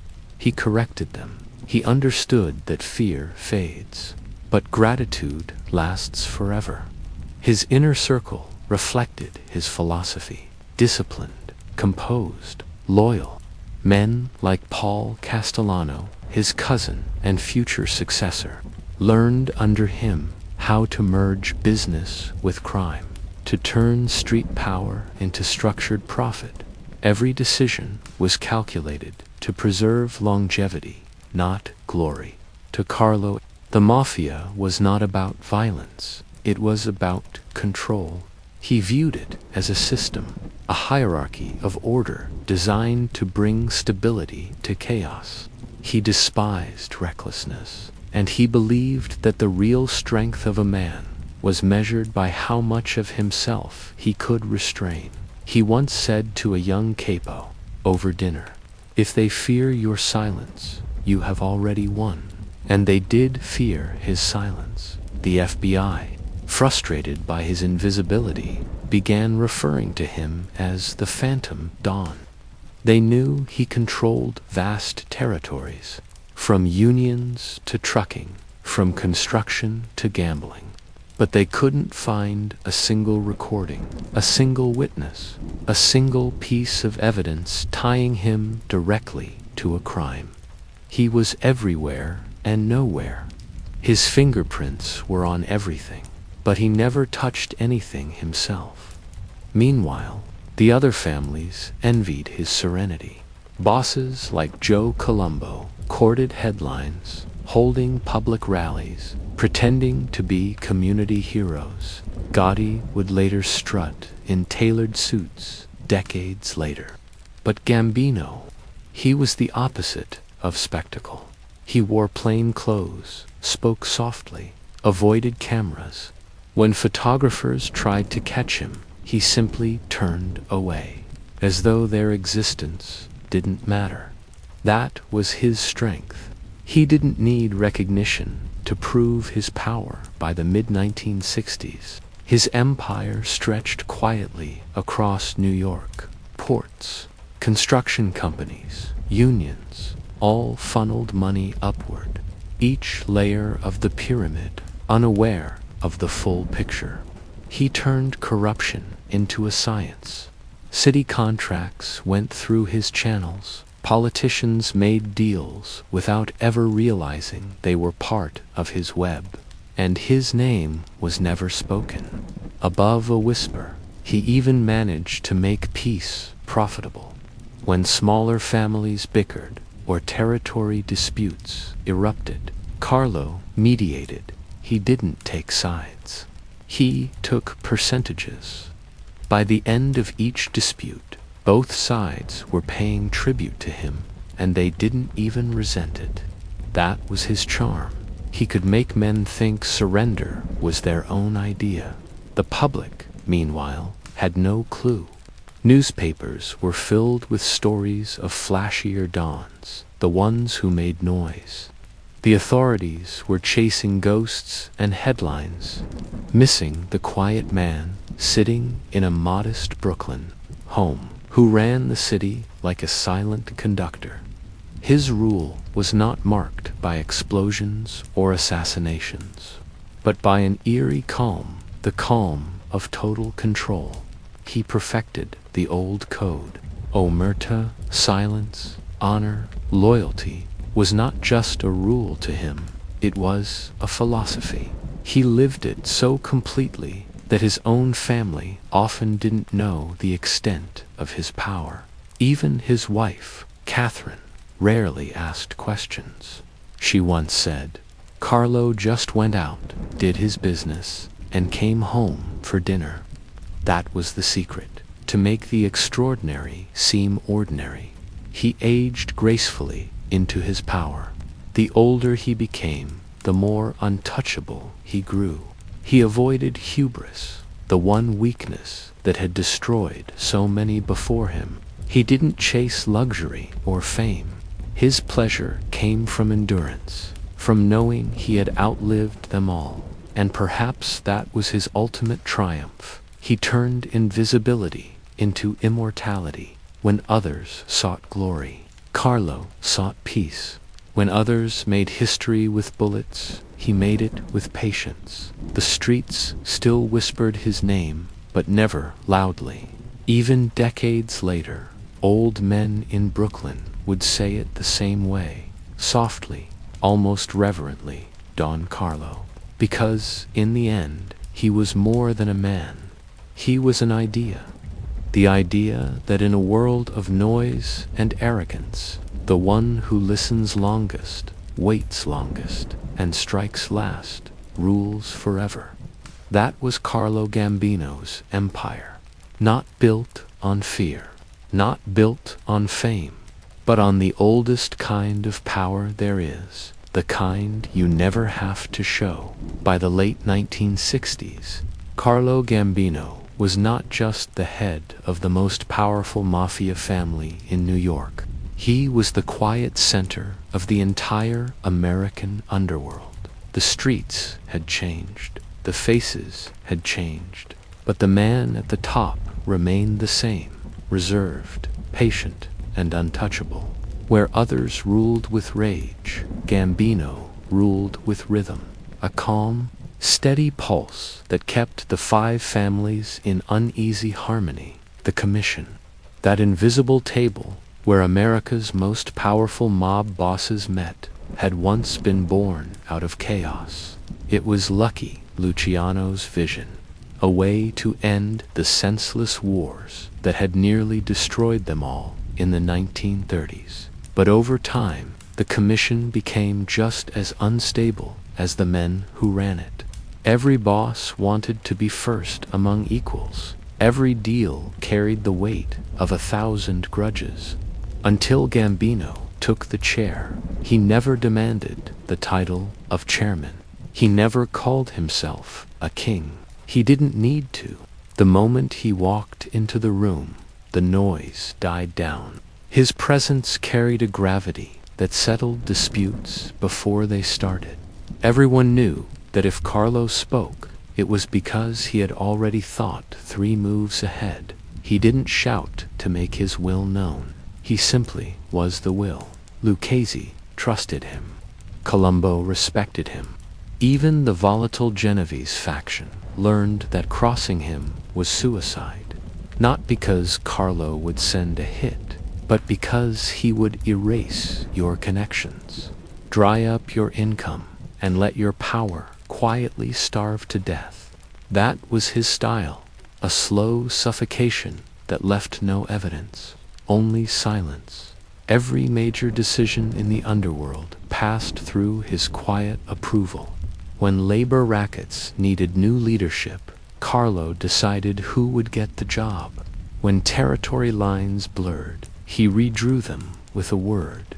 When disputes broke out between the Chicago outfit and the East Coast, it was Gambino who arranged the peace, never stepping into the spotlight, always pulling strings from behind the curtain. He was the Commission's diplomat, strategist, and enforcer, all at once. It wasn't about charisma or intimidation. It was about balance. He believed that chaos was bad for business. Blood brought headlines, and headlines brought the FBI. So he ran the Commission the way a conductor runs an orchestra, making sure every note was in harmony, every player understood their part, and no one dared to play louder than the music allowed. That balance kept the Mafia alive when Joe Colombo grew too ambitious, using the Italian-American Civil Rights League to build his own following. Gambino saw the danger immediately. Colombo's public appearances, his speeches, his attempts to turn organized crime into a social movement, all of it went against the code of invisibility that Gambino lived by. He knew Colombo's hunger for fame would draw too much light, and light was death. And so, when Colombo was shot in 1971 during a rally, in front of cameras, in front of thousands, the message was clear. Even if no one spoke it, Carlo's rules still stood. The Mafia existed in the shadows. Those who stepped into the sun burned. Gambino didn't gloat. He didn't boast. He simply went back to his espresso, back to business. The Commission remained stable. Under his leadership, the organization operated like a corporation. Each family was a division, each boss a department head, and he was the quiet chairman of the board. He introduced systems to reduce violence, limit exposure, and ensure profit consistency.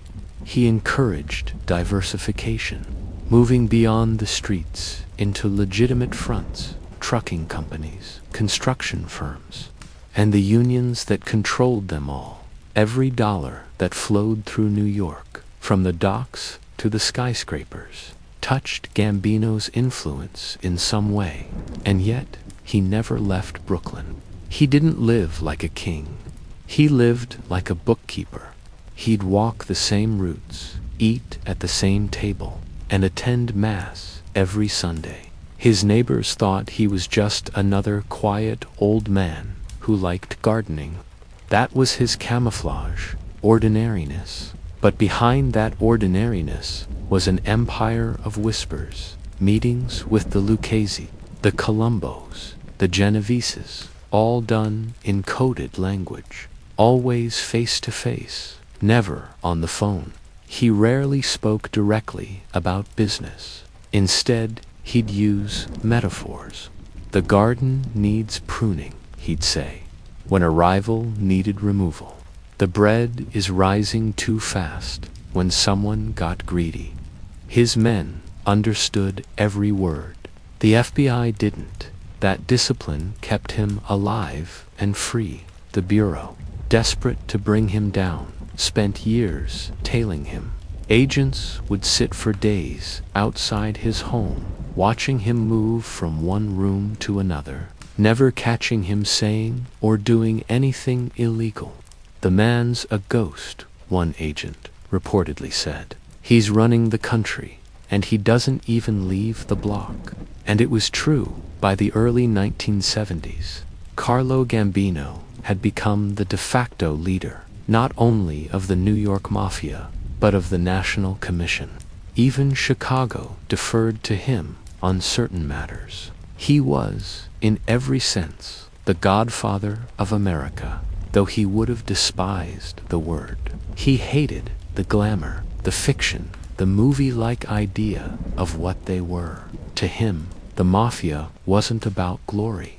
It was about order, and he preserved that order through logic, not violence.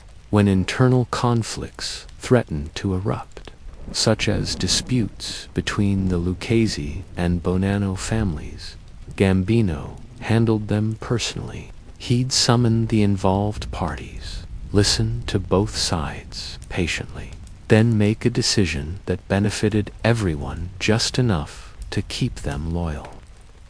No one left completely satisfied, and that was exactly the point. A good compromise, he believed, left both sides a little hungry. Hunger kept men working. He also redefined what power meant within the commission. Before him, leadership had been about muscle. Men like Anastasia and Genovese built their legacies on intimidation. Gambino turned it into strategy. He was less a general than a chess master.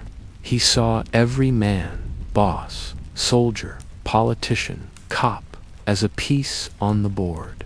He didn't have to move all of them. He just had to predict how they'd move themselves. His mastery wasn't just in business, it was in psychology. He knew when to flatter and when to stay silent, when to reward and when to delay. He could make a man feel important without ever giving him real power. He could make rivals trust him, even as he slowly dismantled their influence. That's how he handled the Bonanno crisis after Joe Bonanno's fall and the family's descent into chaos. The commission considered dissolving them entirely, but Gambino saw opportunity in stability. Rather than erase the Bonanno, he quietly helped reorganize them, not out of kindness, but because a balanced table was better than an empty seat. Every action he took, every alliance he forged, had one purpose: preserve the structure. He understood what others didn't, that the Mafia's greatest strength wasn't its money or its power, but its system. The 5 families were an ecosystem. If one part collapsed, the whole decayed. He kept that system breathing, even as age caught up with him. As the years passed, Gambino became more selective, more philosophical. He rarely attended full commission meetings anymore. He'd send word through trusted envoys, often his cousin, Paul Castellano, who was learning to run things with the same calculated restraint. Carlo was preparing for the future, not just his family's survival, but the mafia's continuity. He had lived long enough to see hot-headed men destroy themselves. He had seen the dangers of ambition, of pride, of letting ego dictate action. His reign was proof that you could control the mafia without killing everyone in your path. That discipline, not blood, was the real foundation of power. And so, in his later years, as others scrambled for position, Carlo Gambino sat quietly at home, sipping his espresso, watching the city change outside his window. He didn't chase the past, and he didn't fear the future. He had already built something larger than himself, a system that would endure even after his heart stopped. In a world ruled by noise, Gambino's silence became its greatest force. And for the 5 families, that silence was both comfort and curse. Because when the Quiet Godfather was gone, they would realize that his calm had been the only thing keeping chaos at bay. By the time the 1970s settled in, Carlo Gambino was not merely the head of a family, he was the architect of a dynasty. His reach stretched far beyond New York, beyond the boroughs that had once been the heart of his empire. From Florida to California, from Las Vegas to Sicily, whispers of his name traveled quietly through boardrooms and backrooms alike. Everyone knew that if you wanted peace, you had to go through Gambino. If you wanted permission, you had to wait for his nod. If you wanted survival, you had to stay in his good graces. And the genius of it all, he achieved this without ever raising his voice. Carlo Gambino had mastered the art of control, not through fear, but through loyalty, disguised as family. Where other mob bosses demanded obedience with bullets, he built obedience through bonds, blood, marriage, and mutual gain. Every connection was deliberate. Every alliance was a thread in a web that no one could see until they were already caught inside it. He believed that power should not only be earned, it should be inherited to the outside world. Gambino was a quiet old man with a wife and children, deeply devoted to family. But within the criminal world, family meant something else entirely.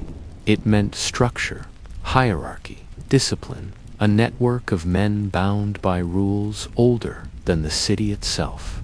Gambino understood that real power was not in the money made today, but in the control that lasted after you were gone. He began shaping that control through marriage, the oldest form of diplomacy in history. His daughter's marriage to Tommy Gambino, a key figure in the family's business operations, tied his bloodline to his business empire. His cousin, Paul Castellano, married into power, to extending the reach of the family into legitimate industries like construction and meat distribution. To the average citizen, these were business people. To those who knew better, they were architects of an empire that ran parallel to the one the government pretended to control. Every marriage strengthened a connection. Every connection fortified a family. And every family owed loyalty to him, even outside his direct bloodline. Gambino's influence seeped through alliances. He maintained relationships with men in every major mafia family, some forged in mutual respect, others through quiet leverage. He didn't need to be feared. He needed to be indispensable. He became the bridge between rivals, the man whose approval could legitimize a move, whose word could stop a war. That's why even the volatile Joe Colombo, before his downfall, had once sought Gambino's blessing. It wasn't about fear, it was about necessity. Carlo was the son, and every other family revolved around him.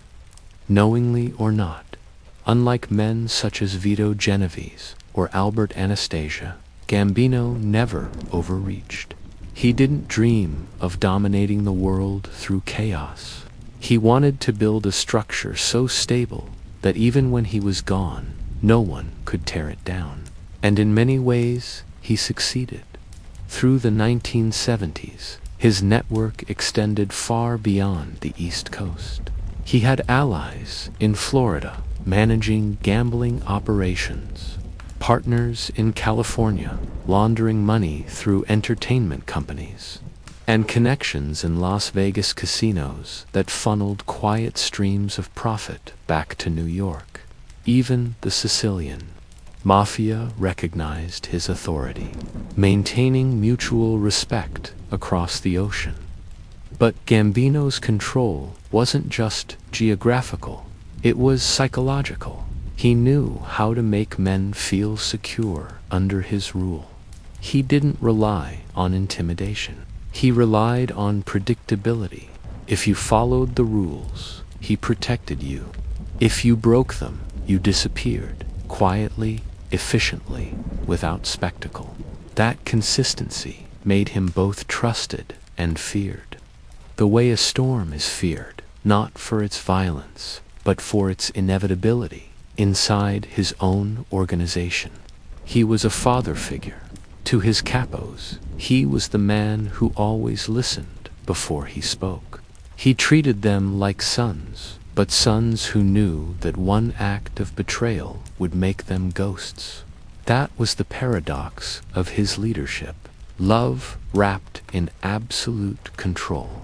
He rewarded loyalty with opportunity. Men who followed him found their pockets full, their families safe, and their futures secure.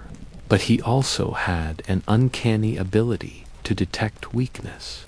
If a man hesitated when he should have acted, if greed clouded his judgment, Gambino would know. He didn't need informants.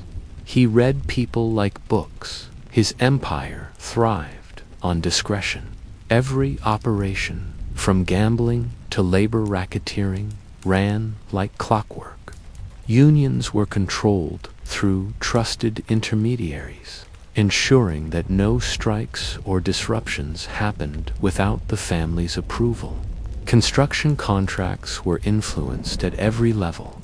Even the docks, the lifeblood of New York's trade, bent to his quiet authority. By keeping violence minimal and profits steady, Gambino proved something that few in the underworld believed possible, that stability could be more powerful than fear. While other families faced federal heat, indictments, and public scandals, the Gambino family seemed untouchable. The FBI had files, photos, and wiretaps, but no leverage. Carlo rarely spoke directly about business. He didn't handle cash or issue orders over the phone. Everything went through trusted lieutenants, and everything was compartmentalized. He ran his organization like a government, with secrecy, loyalty, and the understanding that the man at the top was beyond reach. Even politicians respected him. Not openly, of course, but favors flowed in both directions. Campaign contributions, quiet support in city contracts, and influence in key unions made sure that Gambino's empire was woven into the very infrastructure of New York. He didn't need to bribe everyone. He just needed to control the people who mattered. And that was his greatest lesson to his successors. Real power isn't about how many people you control. It's about controlling the right people. Still, behind the calm and control, Gambino knew that empires, even quiet ones, didn't last forever. He'd seen too many fall, Luciano, deported. Genovese, imprisoned. Anastasia, shot in a barber-esque chair. He had outlasted them all, not by being stronger, but by being smarter. So, as age began to catch up with him, Carlo started planning his succession. He knew his death could create a vacuum, and a vacuum meant chaos. His choice was deliberate. Paul Castellano, his cousin, a man of business more than blood, more diplomat than killer. Carlo believed that Paul's brains would keep the peace. It was the final act of control, ensuring that the dynasty he built would continue in his image. Some of his men grumbled. They thought Castellano was too soft, too distant from the streets. But Gambino had made up his mind. He didn't choose heirs for popularity. He chose them for preservation. The Gambino family would survive, not through muscle, but through management. It was the same principle that guided his entire life. Never let emotion ruin strategy. By the end of his reign, Carlo Gambino had achieved what no other mob boss ever truly managed. He had turned organized crime into organized control. His empire wasn't built on chaos. It was built on discipline. His silence had become an institution, his word an unspoken law. And though he was nearing the end of his life, he never lost that quiet confidence. Even in old age, his eyes were sharp, his presence commanding. Men still came to his home to kiss his hand, to seek his blessing before making a move. He didn't need to remind them who he was. The city itself seemed to whisper his name. From the tenements of Brooklyn to the palazzos of Sicily, from the boardrooms of labor unions to the back rooms of casinos, his influence was absolute.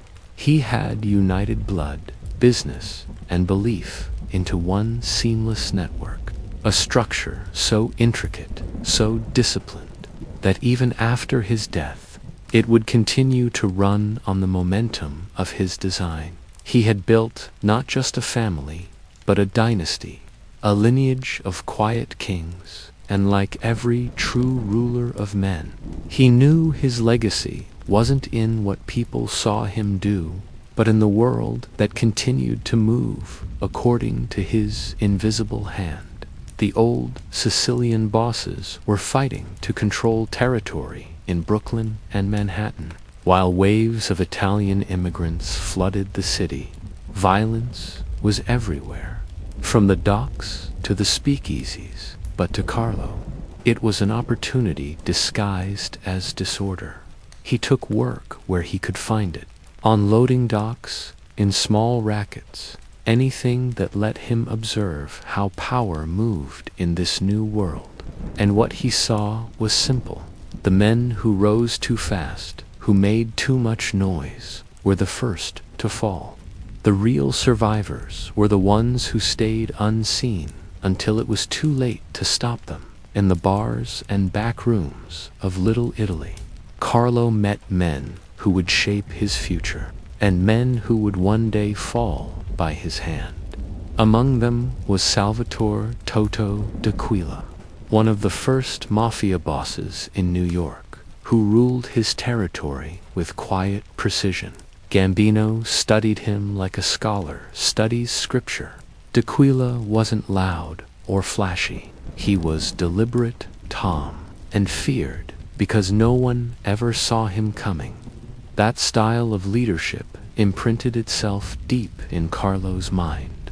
He wasn't interested in being the loudest or the most feared. He wanted to be inevitable. And to do that, he knew he had to be patient. The loud ones drew bullets. The careful ones drew respect. Even as a young man, his composure unnerved people. There were stories of Carlo sitting through heated arguments without saying a word, just watching. Then, When everyone else had exhausted their rage, he'd quietly say one sentence that ended the discussion entirely. That silence, that stillness, made men trust him and fear him, all at once. The Mafia of the 1920s was brutal, unpredictable, and ambitious. The Sicilians were clashing with Neapolitans, Calabrians, and Jewish gangs over bootlegging profits. Prohibition had turned street thugs into millionaires overnight. But in the noise of it all, Carlo Gambino was a whisper, unnoticed, calculating, and rising quietly through the ranks of the Castellammarese faction. Led by men who valued his kind of mind, he wasn't like the others. Where they saw fast money, he saw long-term structure. Where they killed for pride, he planned for decades. To him, the Mafia wasn't a business, it was a dynasty. It wasn't about what you could take, it was about what you could keep. And even then, those close to him began to realize there was something almost eerie about his calm. When others argued about power, he was thinking about legacy. When others fought for the corner, he was thinking about the city. When others chased fear, he chased respect. The seeds of the Quiet Godfather were already planted. Back in Sicily, the older men had told him, a man who can control his words can control the world. Carlo took that with him across the Atlantic, and in the dark alleys of Brooklyn, he would turn that lesson into an empire. He understood what few others did, that silence was not weakness.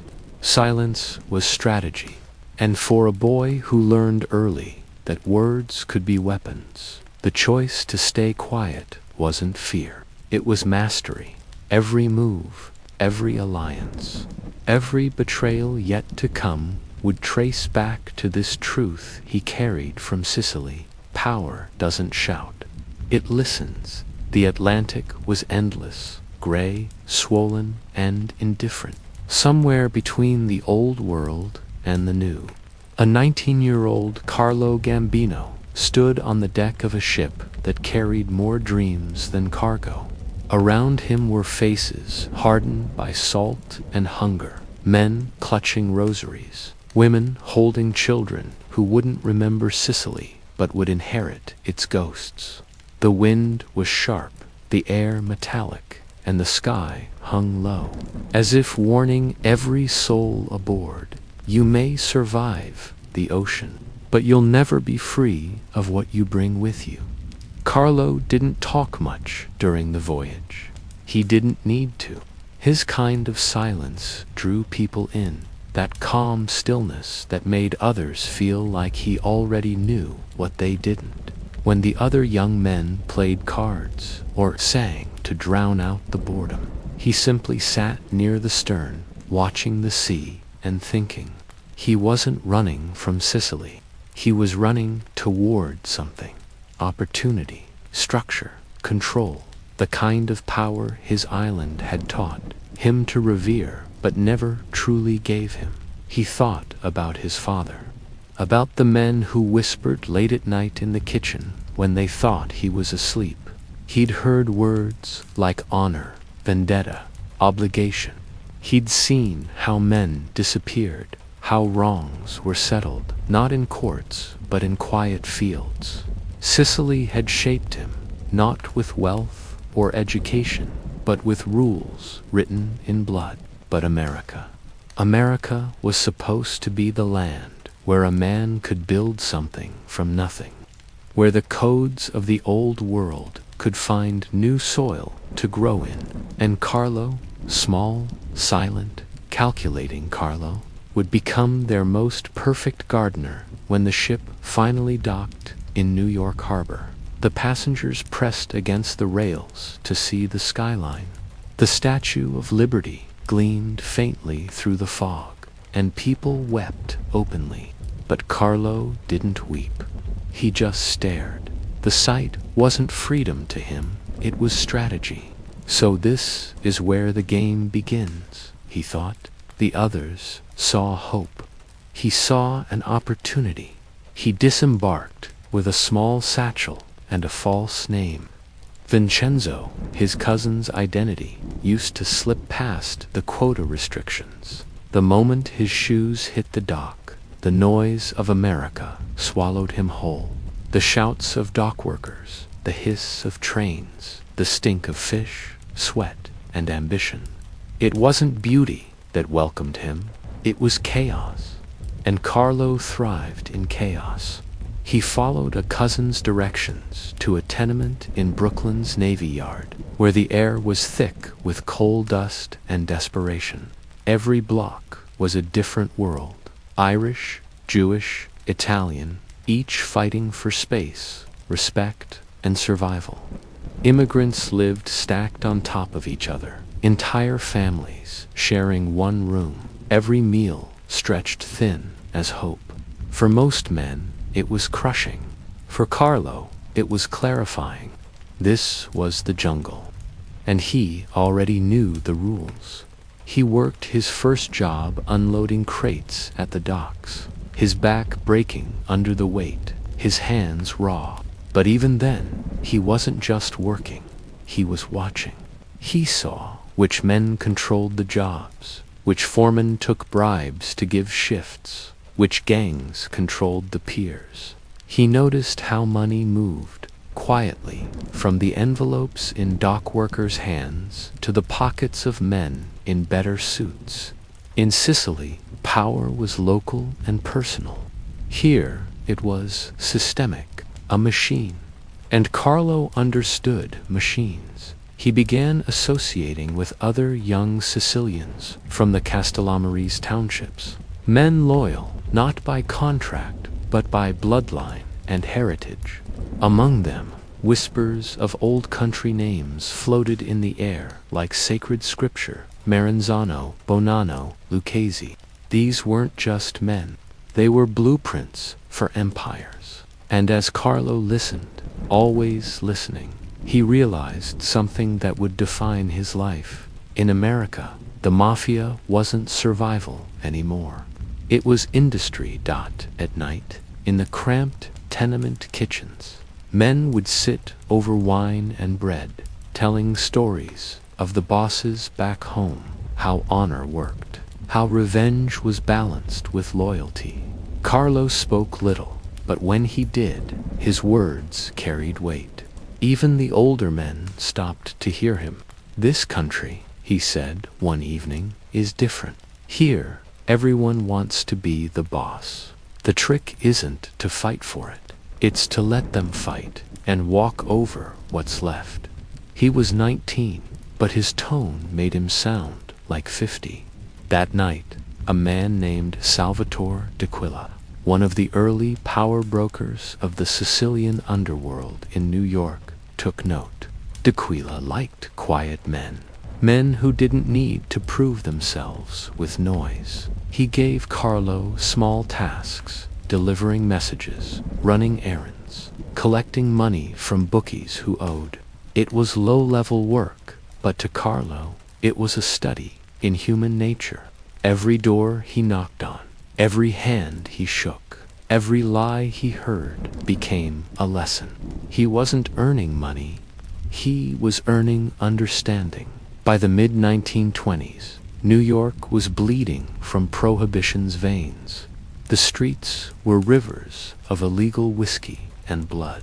Irish, Italian, and Jewish gangs carved the city into territories. Everyone wanted a piece, and everyone was armed. The underworld was booming, not because of crime, but because of opportunity disguised as lawlessness.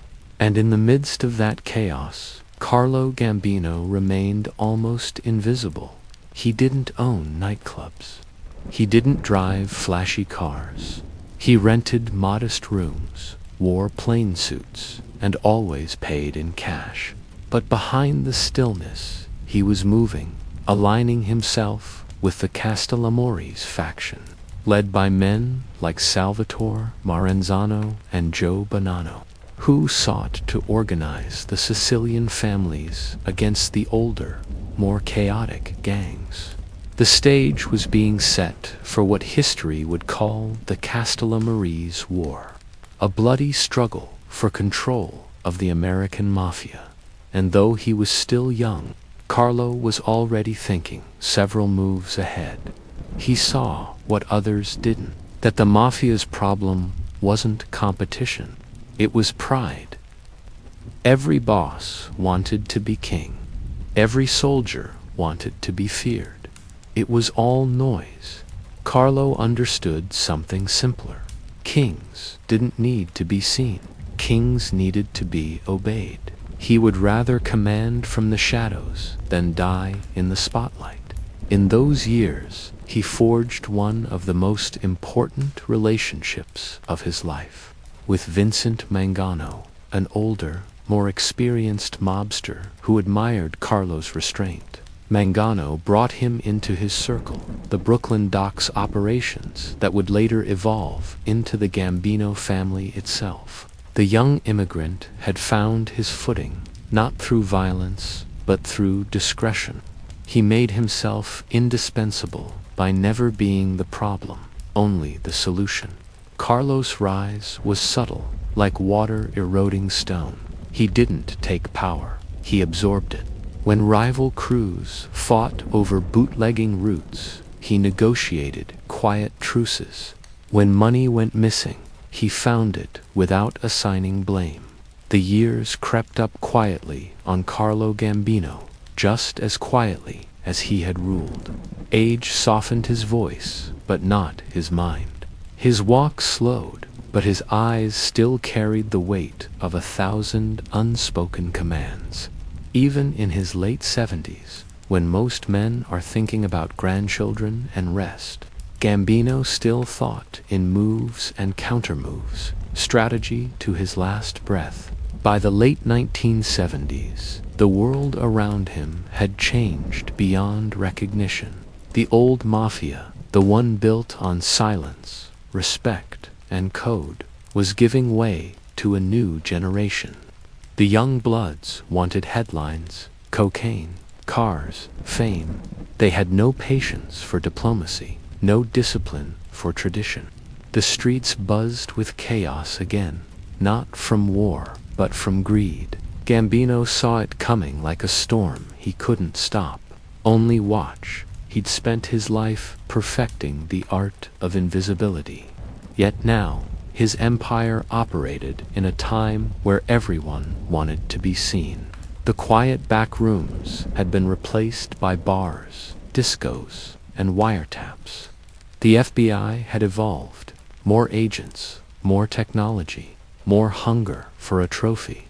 It was the age of cameras and microphones, a world too loud for a man who had ruled through whispers. Still, he remained untouched. While others fell to indictments and betrayals, Gambino sat at home in Brooklyn, watching the news of arrests that seemed to never reach his door. He was the ghost of the underworld, a legend even in life, the man who had turned crime into an art of patience.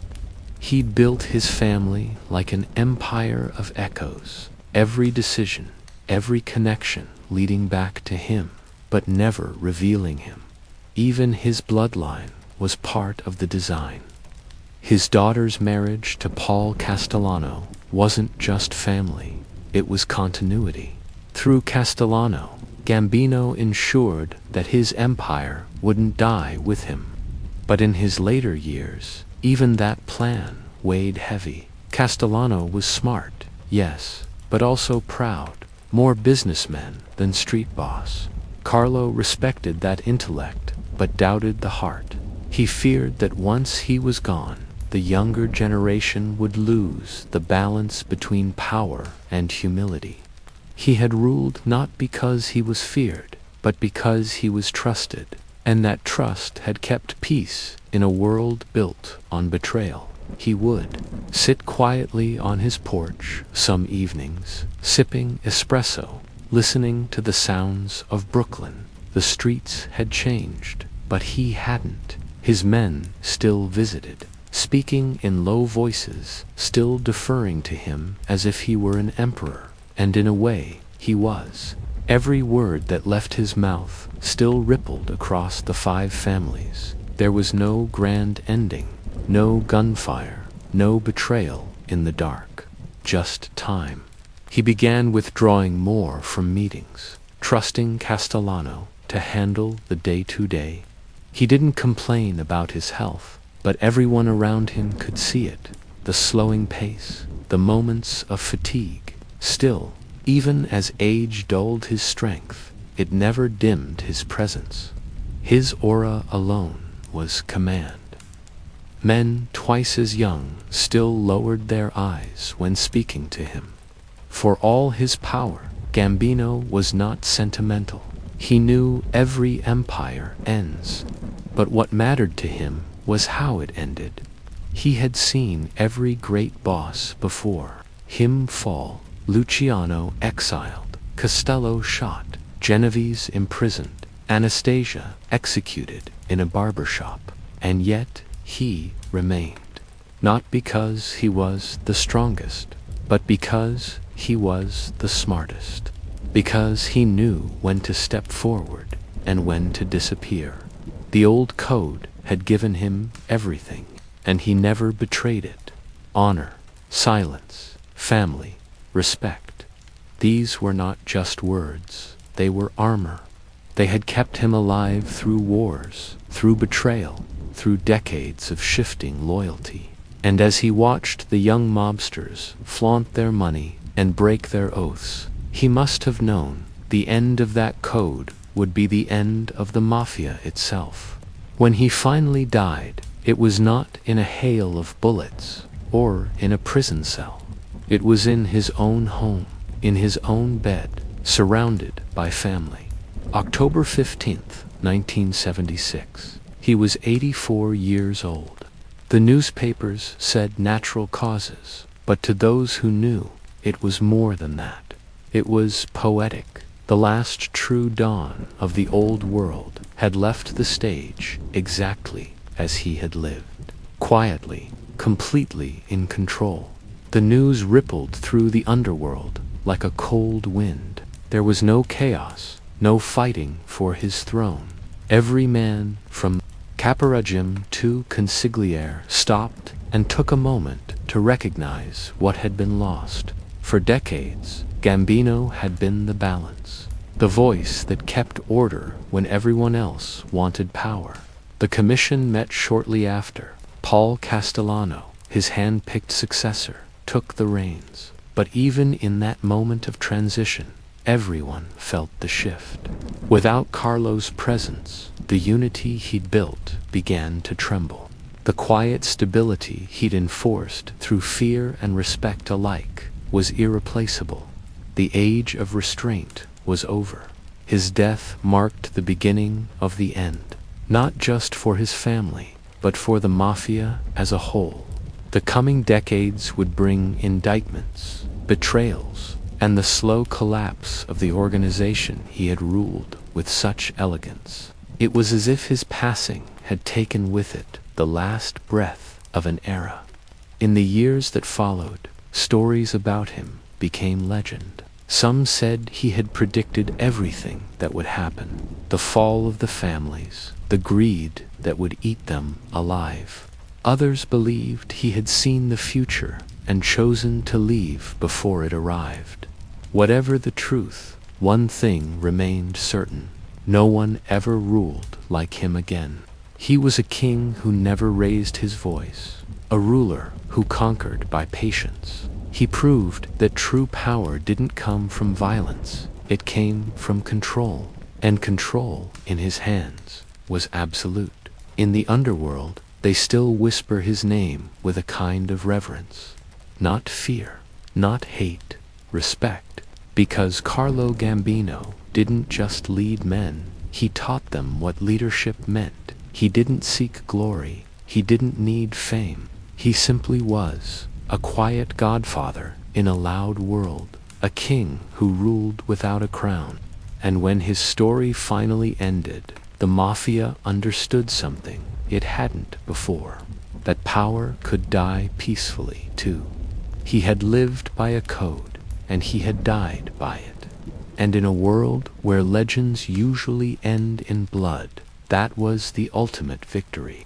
If you've been with us through this long night, don't forget to like, share, and subscribe to Long Gangster Nights, where power fades, but legends never sleep.